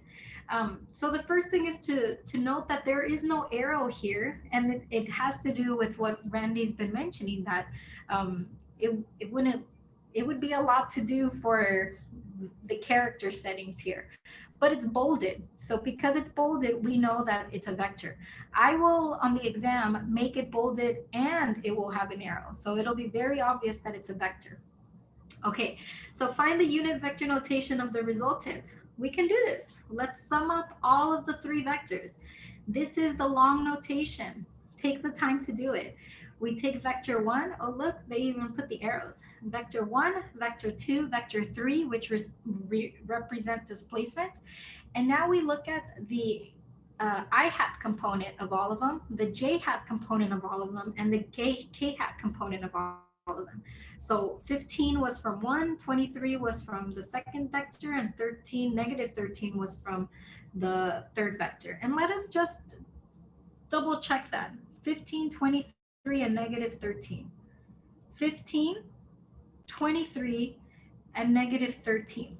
Okay, then we'll go j hat. 30, negative 14, and 15. 30, negative 14, and 15. And now let's go to k hat. We see 12, negative 5, and 0. We see 12, negative 5, and 0, because there is no k hat component, which means that it's 0. This 0 is a scalar. It multiplies and gives us 0 k hat. So we add these up very nicely. 15 plus 23 minus 13. I'll leave it to you at home to check the math on this and see that it's right. And so we have, let's see, 25, 15 plus 23 minus 13. Is that 25? Yeah, oh, yeah, that is. Okay. Yeah, thank you. Thank you. Yeah, that's 25. And then the next one, 30 minus 14 plus 15 is 31. And 12 minus 5 is in fact 7. So we square all of these from our formula. I really like this. This is step 1, and then this is step 2, right? Let me also clarify before I go too fast here that this is the unit vector notation, and this is the solution for the first part of the problem. Notice it has units that now describes a physical component of what we've been discussing, displacement, right? Displacement is a length, so it should have a unit on it.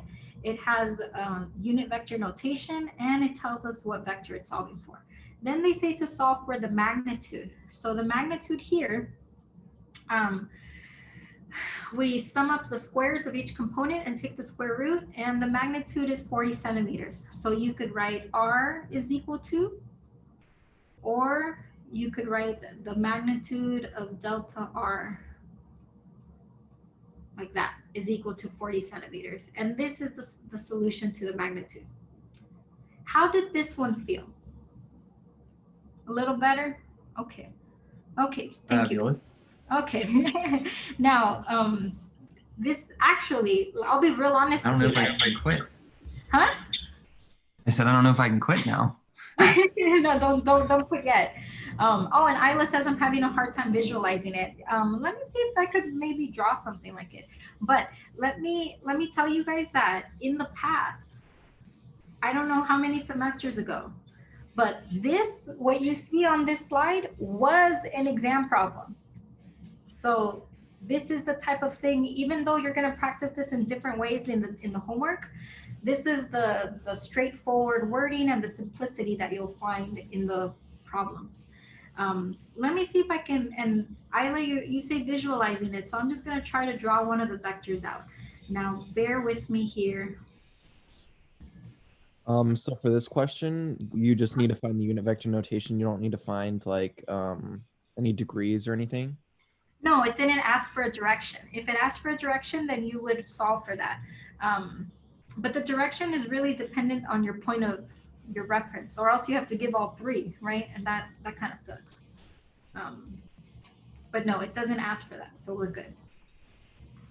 Okay, let me just try to draw this first one, right? 15 I hat. I'm just gonna say this is 10, 20, and 30. So 15 I hat is somewhere right here.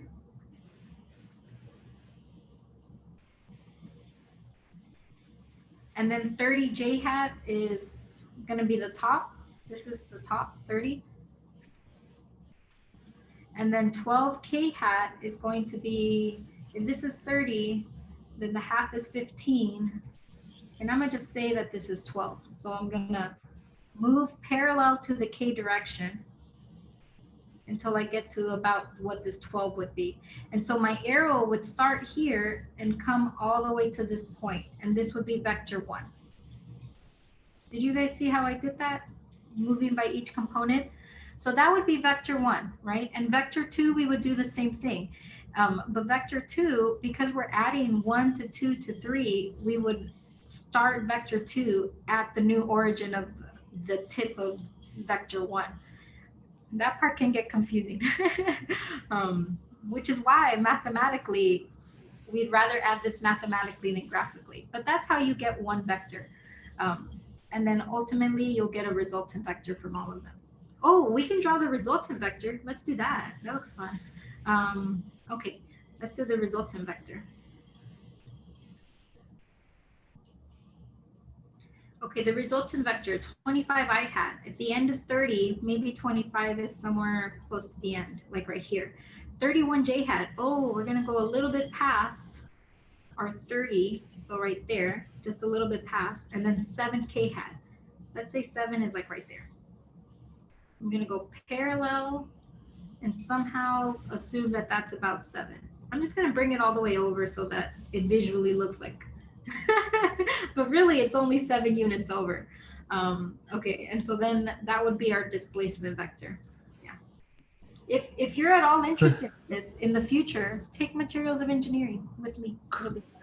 Is another way to like do it to like, so sometimes what I try to do is I try to get all the X and Y components. If like they give me the resultant, I try to like break it down into the X and Y components and then just add them. Yeah, rather than do the tip to tip thing, because that looks confusing to me. Yeah, it does. And this isn't really necessary to add them. This is just to visualize that we're taking steps in every direction. And this is really useful when we look at it as an engineer, when you're looking at what material to use and you need crystal structures. The crystal structures have to line up for a material to be a solid material to, add up and stay together. So that's when these vector notation will also come in handy. Okay, I would really like a break and it'd be nice because I want to have to use the bathroom and I need a refill of chai tea. Yeah, okay, so how about, I normally don't go 17 minutes, but how about 17? I'm gonna leave some practice problems for you guys with the solutions though, and we'll come back and talk about Canvas and the exam. Is that okay? Okay. Sí. Okay, sí, gracias. Okay, then, all right, I see some thumbs up. I will be back at 12 o'clock on the dot and we'll start at 12. Okay, everyone, start at 12. I see all the thumbs. Thank you all. See you then.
I needed a reminder. I set so many timers and they go off, and then I'm like, oh, the timer means something. Exactly.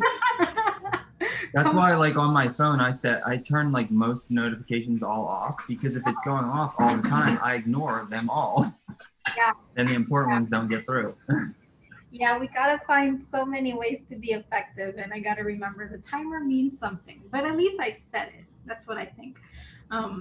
Okay, guys. So we got there. We got through chapter 3, and there's one more example problem in chapter 3 that is good, and you should just practice it on your own at home. And I'm just gonna show you it really quickly, not go through it, but just show you that it's there.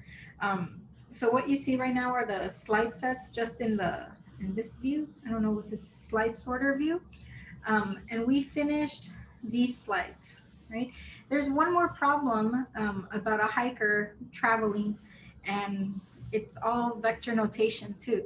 So try that problem at home. The solutions are there, and yeah, you'll be able to just kind of, double check that you're getting the X components and Y components of everything you need. Okay, so what I'd like to do for this last half hour is take you through our Canvas and show you the new things that I just published, which is the homework in the lab that's associated with chapter 3, and I'll walk you through how to do the lab. It's a game. It's a fun game with eventually you'll write like a reflection about your experience with the game. And so, yeah, you should have time to do that. And then work on your equation sheet over the weekend, and I'm going to show you examples and all that too. Will you post yesterday's lecture? I think it should be posted. Well, I think you mean the link to it. Yeah, if I ever don't get to the links are all under the Zoom tab. So let me take you to Canvas, and I'll show you where to find things when I'm not as quick as the internet is. Okay, so this is where we are. Let me rearrange my window so that I can see you guys. Okay, I see the chat and I see your boxes. Okay, so this again is where we are on our Canvas. Again, everything that you need to join class and to know, the logistics of class are in this first module. And then here's where you have everything else. Normally, when you click on this first tab, so for example, let's go to today's, you will see the lecture slide sets and then a link to the recording and then the crash course videos. This recording comes in my email later on, but it usually gets on Canvas much faster than I get the email. So you can click on Zoom here, and I don't know if this will work. Yeah. And you'll go to the tab that says cloud recordings, and let's see if it works. Yeah. And you'll click on it and you can see all the past recordings much faster than I can post them. So that's your first primary go-to of how to get to the recordings. And then I will try to be on top of it about updating it on the page so that you have slides and recording all in one place. Okay, so you have your problem set for chapter 3 posted, and it should just practice, you're just practicing vectors more. Always do Friday at midnight. And now let me take you to the lab. Okay, this is all the instructions you need for the lab, but let me make it larger. Okay, I think that's large enough, and we'll read it together. So once you're done, submit a PDF by Friday at midnight using the submit button. Use the simulation below and begin by exploring its features. That's always the way you want to start with any simulation. Follow the instructions provided by your web browser if necessary to run Flash. That's only sometimes, and there's disagreements there now, so don't worry, everything we have. Flash is gone. Yeah, well, what we have is all Java based, so we'll be okay. Oh, okay, and I see a concern about the exam, and we'll cover that. We'll cover that when we talk about the exam, Luis, and please do remind me about your question in a few minutes. Okay, so read carefully through the entire lab manual to answer all the questions. Normally, you would have a report associated to at least one of the labs during the week. This week, I took the report out, but you will have like a paragraph to write. When it comes time to writing the report next week, we'll go through it in detail, and where I highlighted the words is where you will normally see the components of the lab report. but I took that out this week. Of course, late assignments are accepted. As soon as it's late, we'll start reducing the points on it, but feel free to turn in anything late. And here's the lab manual for you in a Word doc or in a PDF format, and here's the simulation. So let's look at the very short manual for this lab. Okay, let me make it large. I don't know how to get to the bottom of nowhere. Here it is. Okay.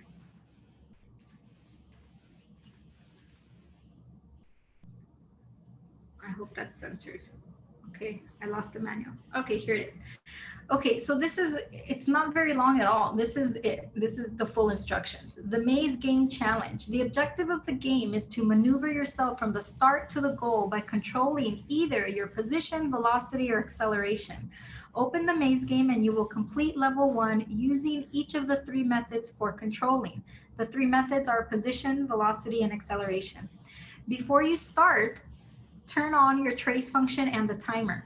Include a screenshot of each successful finish, 3 total, position, velocity, acceleration. You'll find that completing level 1 under the acceleration control is the most challenging, but is also a great way to gain an intuition for acceleration. Then you're going to repeat this, try level 2. Repeat the same steps for position, velocity, acceleration, include 3 screenshots. You will have a total of 6 screenshots to include in this lab. In addition to the screenshots, describe your strategy for minimizing your time when using the acceleration control. Be sure to explain your strategy with physics principles. What does acceleration mean and how did you use that to complete the game in an easy way? Or did it just drive you nuts? That's okay too. And you can talk about what you did or did not control. Okay, let us click on the link. Click. We're going to some Java-based simulation. It's loading, it's loading. It's starting up. Okay, we're there. I'm not gonna try to make it too much larger because this usually messes up the screen. I messed it up.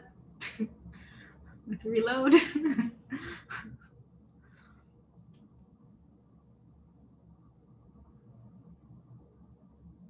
Woohoo! Okay, so begin by exploring all the features. Here's the finish. Here's your starting like puck. The goal is to get this puck to this finish point. This is the arena of pain. You have a play button, a pause button, and a reset button. You have a practice level, a level 1 and a level 2. These are the ones that were described in the lab manual. And you have certain death. We'll talk about maybe certain death next week. And then you have your start game button, sound button, and the trace button. The lab manual said to turn the trace button on. Then you have a score, you have the amount of collisions, and you have a timer. On the side here, you have R for position. Remember displacement, we said delta R. You have V for velocity and A for acceleration. And you have an arrow that describes each one of these because it's a vector. The larger the arrow, the longer the arrow, the larger the magnitude of the position, the velocity, or acceleration. And it says control arrow, drag the tip of the arrow to control it. So we're in practice mode, and the goal is to move this thing here over. Okay, I hear my laptop heating up, so if anything happens, I'll be back, okay? Okay, so let's take this tip here. I have the trace on. I'm gonna hit start game for the timer. I'm gonna take the tip of the arrow and move it. And notice that as I move the tip, the length of the arrow changes, the direction of the arrow changes, and so does the ball, the goal thingy. And our goal is to try to get it to the finish. Notice for me to get there, I'm increasing the arrow and goal. Screenshot, screenshot, screenshot. We got it. Okay, this is how you do it in position. Let us reset. Trace is on. We're going to hit start game, but we're going to now change to velocity. Notice that there's no arrow for velocity because we're going to start at 0 velocity. So let us start the game, and now I'm going to move the arrow, and notice the red guy moving, and I want to move him. Uh-oh, I lost him. Come back, come back, come down, come down. There it is. Okay, I want to slow him down, so I'm making the arrow smaller, and I think I'm in range, maybe a little higher. Go! Notice the timer stopped. All right, screenshot. You have passed. This is practice, and we'll do the same thing really quickly with acceleration. Acceleration, tracer on, start game. Acceleration should move a little faster, right? Per second squared. Notice and watch. Come back. Come back. Come back. Oh hell. It's gone. Come back. I have no idea where it went. I think Texas. Texas. They're all going to Texas now. I think if Okay. you spin it the other way. Which way? I thought I saw it getting closer from the starting position. If you had like gone right, Yeah. it's back Okay. up there on the screen now. You Okay, can see it. You guide us, Nathan. I'm gonna start by going this way now. But notice how it speeds up and I haven't moved the vector. Come back. Come back. Let's see if it comes I think back. maybe once it goes off the screen, it's gone. Yeah. Oh, and I didn't No, press. no, there it went again. We Come saw back. Notice this is just practice, guys. Come back. Oh, hell. And yes, I do need to press start game. Thank you for that reminder in the chat to me. Okay, so you see acceleration is hard, but let us look at level 1. Oh, yeah. So you can imagine that position is not so bad, right? Go. All right, screenshot. But velocity and acceleration, let's just go hard. Let's go hard. Acceleration is tough. Slow it down, slow it down, slow it down, slow it down, turn. Come back. Yeah. Yeah. Okay. Come back. Come back. Oh, no. Okay, so this will take a while. Try it at least 5 to 10 times. And let me tell you why 5 to 10 times.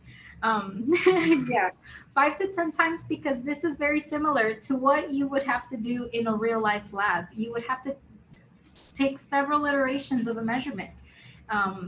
3 is the bare minimum, right? So 5 to 10 times, yeah. Is something gonna pop out? Oh no. But let me just show you guys level 2. Okay, and let us see certain death, maybe next week. We'll come back to certain death. Do not let this be a source of anxiety in any way to you. Especially now, if this at all causes you any pain, step away and come back to it. Try it with, some real effort a few times. Step away, come back, take a screenshot.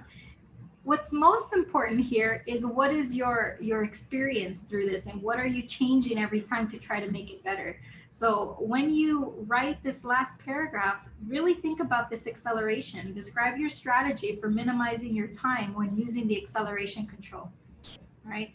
Minimize. To minimize your time. So your first. Yeah, minimize. What do you minimize mean? the acceleration. Yeah, that's because acceleration is increasing, right? It's increasing over time. Even though it's at a constant rate, it is increasing over time. Okay, so that's all I have for the lab for you guys, and I think it's very doable in the time that we have. The last assignment is the only exception to the rule of everything is due Friday. This one is due the night before the exam, so Sunday night. And this is your equation sheet. This is a sheet that you're allowed to have with you on the exam right next to you using it. You will create an equation sheet. I will give you a template that is just a guide, and you will submit it. After you submit the equation sheet, you are free to change the equation sheet to anything you'd like that is better suited for your test taking. But this is the assignment. At least meet the minimum of the assignment. Again, this is due the night before the exam. So as you're studying over the weekend, because you would have completed all of your homework and labs, as you're studying, start writing down the equations and get some easy points. Create your own equation sheet using this activity as a guide. Include symbols, units. equations, and brief descriptions or drawings for all equations and concepts that we used in chapters 1 through 3. And yes, your homework is the study guide, and I'm gonna show you one more time. Is the study guide. Okay, so here you're gonna submit this as a PDF, and again, you can use your equation sheet for the exam, and you may update it after turning it in for this assignment. Here's a template. This is an example from Physics 102, and this was actually an in-class quiz, just to see, you know, what do we know, right? But this is your template. In Physics 102, I think this is chapter like 25 or 6, something like that. And it's all about capacitors. So these are the concepts that are listed in the back summary of the chapter, which you should look at. And next to it, all I did was make a table that includes everything listed in my description: the definition, the symbol, the unit, the equation, and some sort of drawing or description. This should really be based off of what we did in lecture and how that goes with what's in the back of the chapter. And this was from the thermal class. Yeah, the first quarter of the class in Physics 102 is thermal. The rest is electricity and magnetism. Now, let me show you, again, this is what needs to be on your equation sheet. Let me show you examples from the last class's Physics 101 and really show you that this is just a guide. It's a guide. You can do whatever you want as long as you include the concepts with symbols, units, equations, and blah, blah, blah. Here are some examples. Oh, I can't see the window because Zoom is hidden. Let us look at, this one is someone that used the example exactly, the template exactly as it's shown. Okay. These are all the people I'm going to show you are really good students. So notice that this student just took the terms that were listed in the back of the chapter and just wrote a definition when a definition is appropriate, put the symbol for each one. For example, a length of unit, we're going to use meters and the unit is the meter. This is a good one. Displacement, the symbol is delta x, but the unit is the meter, and the equations next to it. It should be one page front and back, so 2 digital pages. It should be completely handwritten. That is the only rule, completely handwritten. Okay, let me show you another one. Let us look at this one. Someone who took a little bit more freedom. That means you can't type? Correct. I want it handwritten. So we have to upload our equation sheets, right? Yes. That makes sense. Okay. Yeah, so if you write it out on a digital notepad, that's okay, because that's your writing. If you copy and paste a picture, it's okay, but you'd get more out of it if you simplify the drawing. Yeah. Notice that all the units are here, all the powers of 10 are here, some dimensional analysis, and all of our equations, and a whole lot of vector notation stuff. Okay, let me show you a really good one that also just used the guide as what it is, a guide, but kind of really made it complete. This is a great one. So in this way, you don't miss anything when you're writing the answer. You know, you have all your units and stuff there.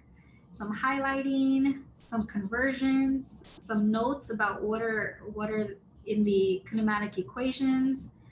Chapter 3, some really good vector stuff.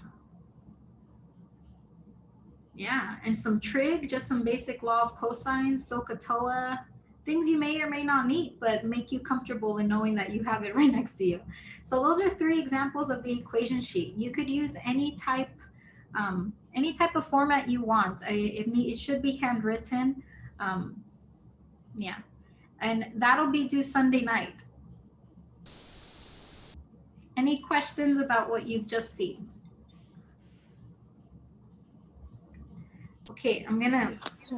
Professor, I have a question. So for each chapter, I have one page front and back, or for only one exam?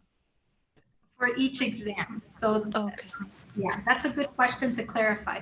And I didn't quite catch who, oh, it's Nanda. Okay. Yes, one equation sheet is for one exam. So chapters 1 through 3 should be included. Okay, so this is the last thing you'll see is at the bottom of our section of this module, you'll see a resources and information for exam 1. Exam 1 is on Monday. And this is, let's just read it. Exam number 1 will take place on Monday during lecture starting at 10 a.m.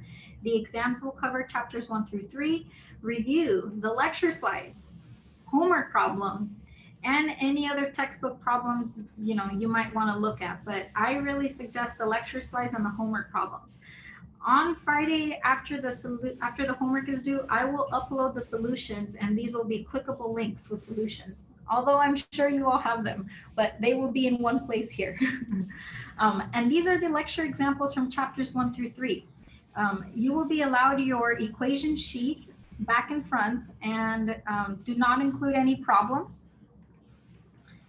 Because yeah, you won't learn that way. Did you say there's a page limit for the equation sheet? Yes, the equation sheet should be 1 page back and front, or front and back, which digitally is 2 pages, but 1 page front and back. Okay, let me show you. Okay, let me show you what this lecture examples is. You can download the file, and I'm going to show you what the file is right now. And you'll usually get this on the exam page like a day or two after we talk. So this is what, okay, I think you guys can see it now. So this is our chapters 1 through 3. I've pulled out every single example problem that we've did, and there are solutions included in these. So this is a nice thing to just go over. Do not get overwhelmed with the amount of slides. The amount of slides are because of how I present. It's not because of the amount that you need to study. So you'll see each chapter starting with like the cover of that chapter and then the problems that we went through, right? I have a question. Yeah. Like on the section for each, or on the tab for each section in the Canvas, you have like the homework, the activity, and then you have that we should go over these things, and then you have a quiz listed in there. And I was wondering, is the quiz those quick quiz things? Yes, they are. And okay. those are sometimes you might not see some of them or recognize some of them, and I just cut them out for time, but those are the ones I've done in the past for this class. You might see the ones that are needed in the slide set. But again, if it's something that we didn't go over in class in detail, we probably won't see it on the exam, but it's good practice. So let's see. Here are the problems we did. Let's see. I'm just trying to see if there's one. Like these quick quizzes we didn't do today just out of time, but they'll just kind of strengthen your understanding, but you won't see something like that exactly on the exam. And so here are all the problems we did. This one also includes the displacement problem that we just went over, but the hiker problem that we did not go over, that's a really good practice problem to do. Yeah. And let's see, a question for me. Will this only go up to example 3.5 since we left off on that today? Yeah, it'll go up to the hiking problem. Yeah. So this is what you should study, your homework, and make sure that you can do these problems. Now, let me just say something about the homework, because you're all gonna, if you've done the homework, you might be like, what the hell, like they're long. Yes, the homework is very long. A homework question will probably not be on the exam as it's written in the textbook. It's too long and too lengthy, and it makes you sometimes search for information, right? But the math you use in the homework and the concepts you use in the homework are helpful to study. And yeah, so use the homework to study. I will create questions from the homework. Okay, any questions about the equation sheet and the resource and information page for exam 1? Just about that. I'm coming to the big one. Oh, a question. Do you recommend that we list the appendix info in our sheet? It might be helpful just for like long-term knowledge, but for something that you need, I usually give it to you. Either in the back Yeah. Yeah. I usually give you a table if you need it or something like that. Yeah. Would it be appropriate to simply only have like the formulas from that the chapter that has formulas, if that's like the only information we think we really need? If that's what you think you need for the equation sheet, yes. For the equation sheet assignment, just make sure it also covers anything else we did. So chapter 2 is just the position. Yeah, I see what you're saying. Position, vector acceleration, and kinematic equations. Yeah. Yeah. The Okay. other stuff just didn't seem like there was anything to really remember, you know? Mm-hmm. But here's what I do recommend. Absolutely, everyone. And I see a question from Destiny that's a logistical question, and we're about to get there. So just hold tight. Let me just give you guys one last tip for your equation sheet, and also so that you really understand that the equation sheet should be something that works for you as long as it does have the information that you need. This is the last thing I'll get to. Which book are we on? The 10th edition, right? 10th edition. Okay. Um, Let me take you to our book and really quickly just show you how to use this book. Okay, so we are on part 1, chapter 1, and believe it or not, by the end of these 5 weeks, by February 4th, we will get all the way through the end of these chapters. We will get there. This week we did chapters 1, chapter 2, and chapter 3. If you look at chapter 3 and you scroll to the end of chapter 3, oh, first of all, if you haven't looked at the book, notice how similar it is to lecture. The book is your friend. Oh, look, there's our displacement problem. Oh, look, there's our hiking problem. Okay, here is the summary. Look at the grand summary of the chapter. Let me make it a little bigger. This is, I will go to this page on every chapter and I will do this. I will do the screenshot, right? So like a small screenshot here of this. And that what you that snippet, I will put it as your additional equation sheet on the exam. So for example, for chapter 2, and I think I mentioned this before, that I will give you an equation sheet also. I will copy and paste these exact equations as the last page of the exam, but it's just the equation. You have to know what it is. You have to know how to use it, right?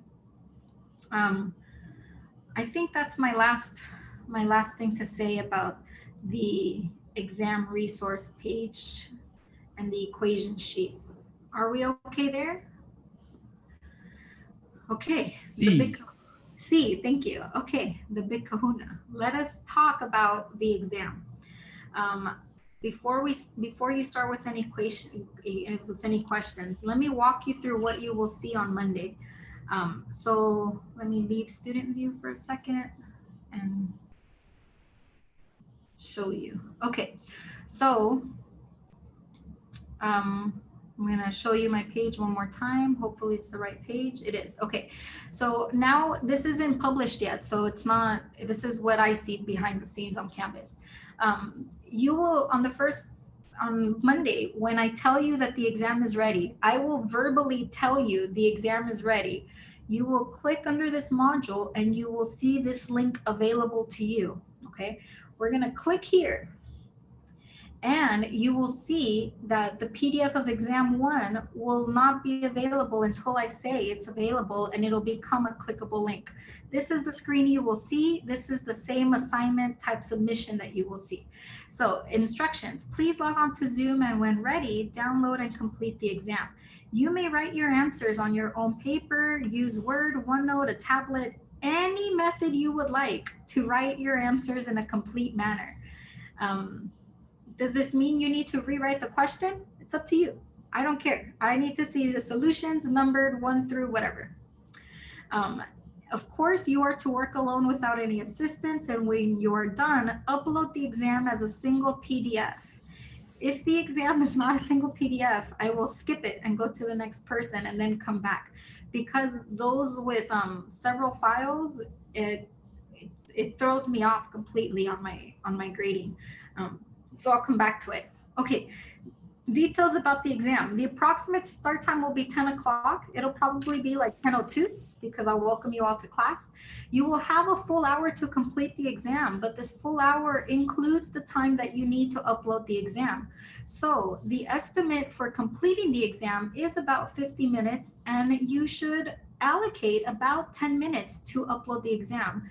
The exam is written in a way that you can complete comfortably in 50 minutes.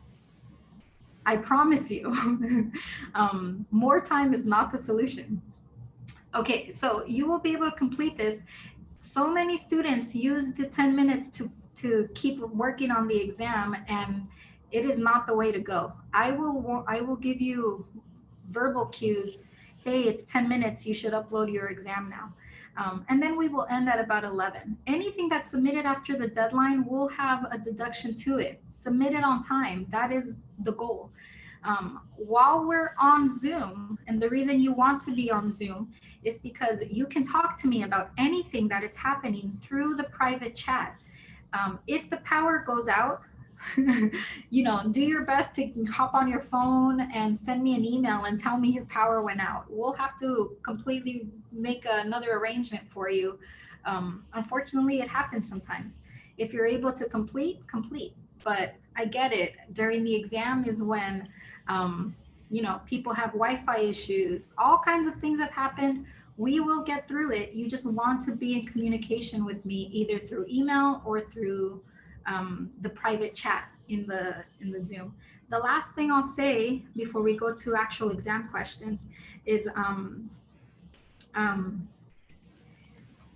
if anything goes wrong and your submission isn't working, you can email it to me. It's not a problem to email it to me, but I will not grade that. You will continue trying to submit it through Canvas, and I will grade it through Canvas. But if you're freaking out, just email it to me so that the timestamp is there. That's totally okay. You don't even have to tell me, just do it and keep working on submitting it through Canvas. Okay, so that's the day of. Let us talk about the exam itself. And to do that, I'm gonna try to remember what I did last semester for the exams. But I don't know where my exams are. I just need a reminder, that's all. Fall 2020? Yeah. Okay. Fall 2020? That was last semester? Yeah. This doesn't look right though. Oh yes, it is. Okay, so the first thing I'll say about all your questions. This is the time to ask all your questions. There is not one logistical question that will improve the performance of you on the exam, right? Your performance is only improved by studying the homework and the problem set. So no matter what I tell you about the exam today, it will not have a drastic change on your performance. Only studying will have a drastic change. Okay. With that being said, can we ask you a question regarding a practice or an activity? I'm not sure what they're called. The problems? Yes, not yet, Randy, but yes. Okay. Okay, so let me tell you about the exam. The exam, 50 minutes, is usually anywhere from like 5 to 10 questions. The questions vary in difficulty. The questions are open-ended. There's usually not a multiple choice. There's usually not a multiple choice. It is questions, again, from similar to the homework, similar to what we've done in the problem sets. Yeah, and then what I can show you is the equation sheet from the back of the exam. Here's the equation sheet from the back of the exam. Notice that I literally copy and paste the equations. If you want to screenshot this just to get familiar with it, you can. I will copy and paste this page and use it as that, as the one for you guys. So make sure to make the equation sheet something that helps you understand what all this is. Does this mean you're going to use all the equations? No, not necessarily. Okay, I'm going to stop sharing. Okay, now, questions from you guys. Okay, I have one question. So besides the homework, we should also be focusing on those specific questions you list for examples from lecture to review. Yes, absolutely. The problems we did in class are much shorter than the homework, but you can kind of associate how the homework and the practice problems, like what concepts are used, right? Yeah. Oh, it's okay. Yeah, it's totally, I know it's on Canvas. The person said it's on Canvas already. Sorry. It's totally fine. Yeah. Um, Again, the questions are open-ended. You'll solve for things. You'll be fine. Just practice the homework and the practice problems. Um, Questions? I know we're over time, but I think now it's just exam questions. I didn't mean to like make you not ask questions. I'm sorry.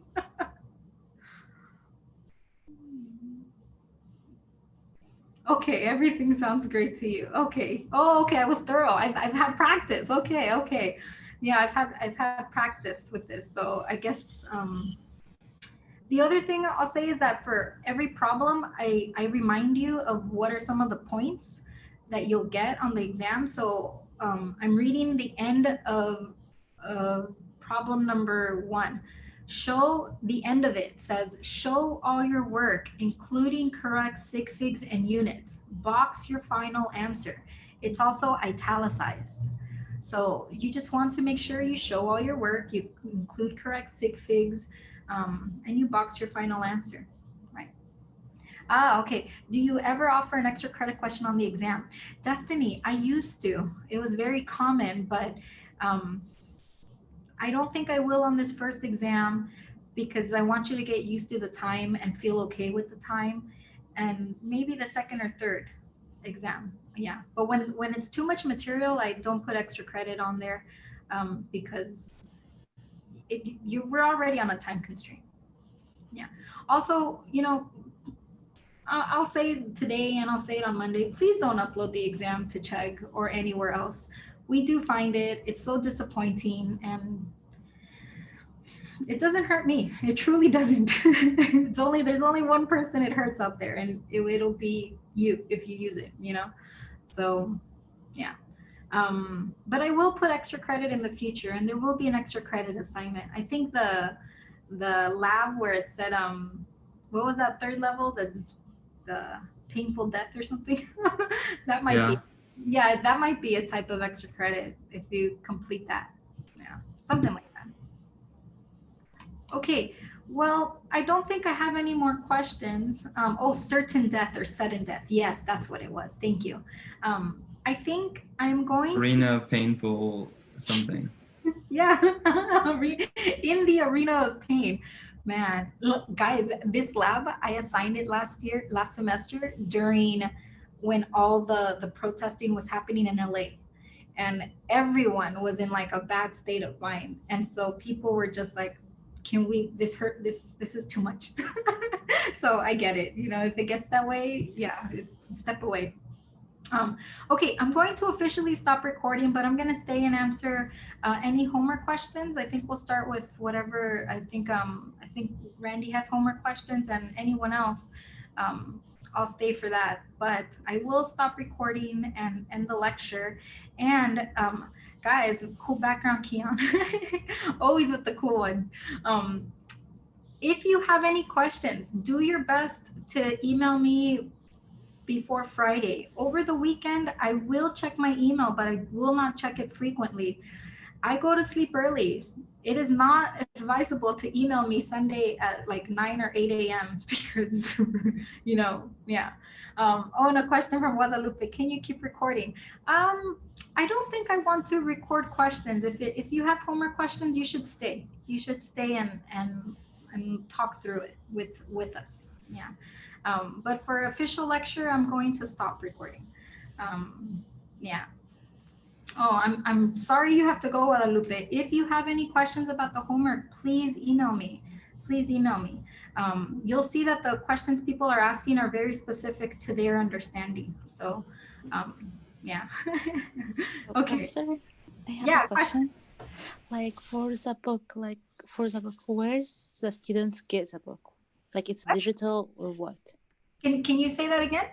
For the textbook, from where the students get the textbook? Like it's digital or like Yeah, I have to buy? you can use a PDF of the book, which is digital, or you can use the hard copy if you want to buy. Where is the digital? Yeah, textbook? a lot of people they've placed the link in the chat. So if you scroll up to the chat today, I think Keon placed the link at the top. So scroll up in the chat and you will see the link that was placed in the chat for the book.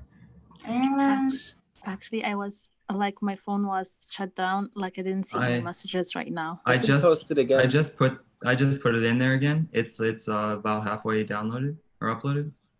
okay, so the link is coming. So just hold tight and find it in the chat. Thank you guys for doing that. I appreciate it.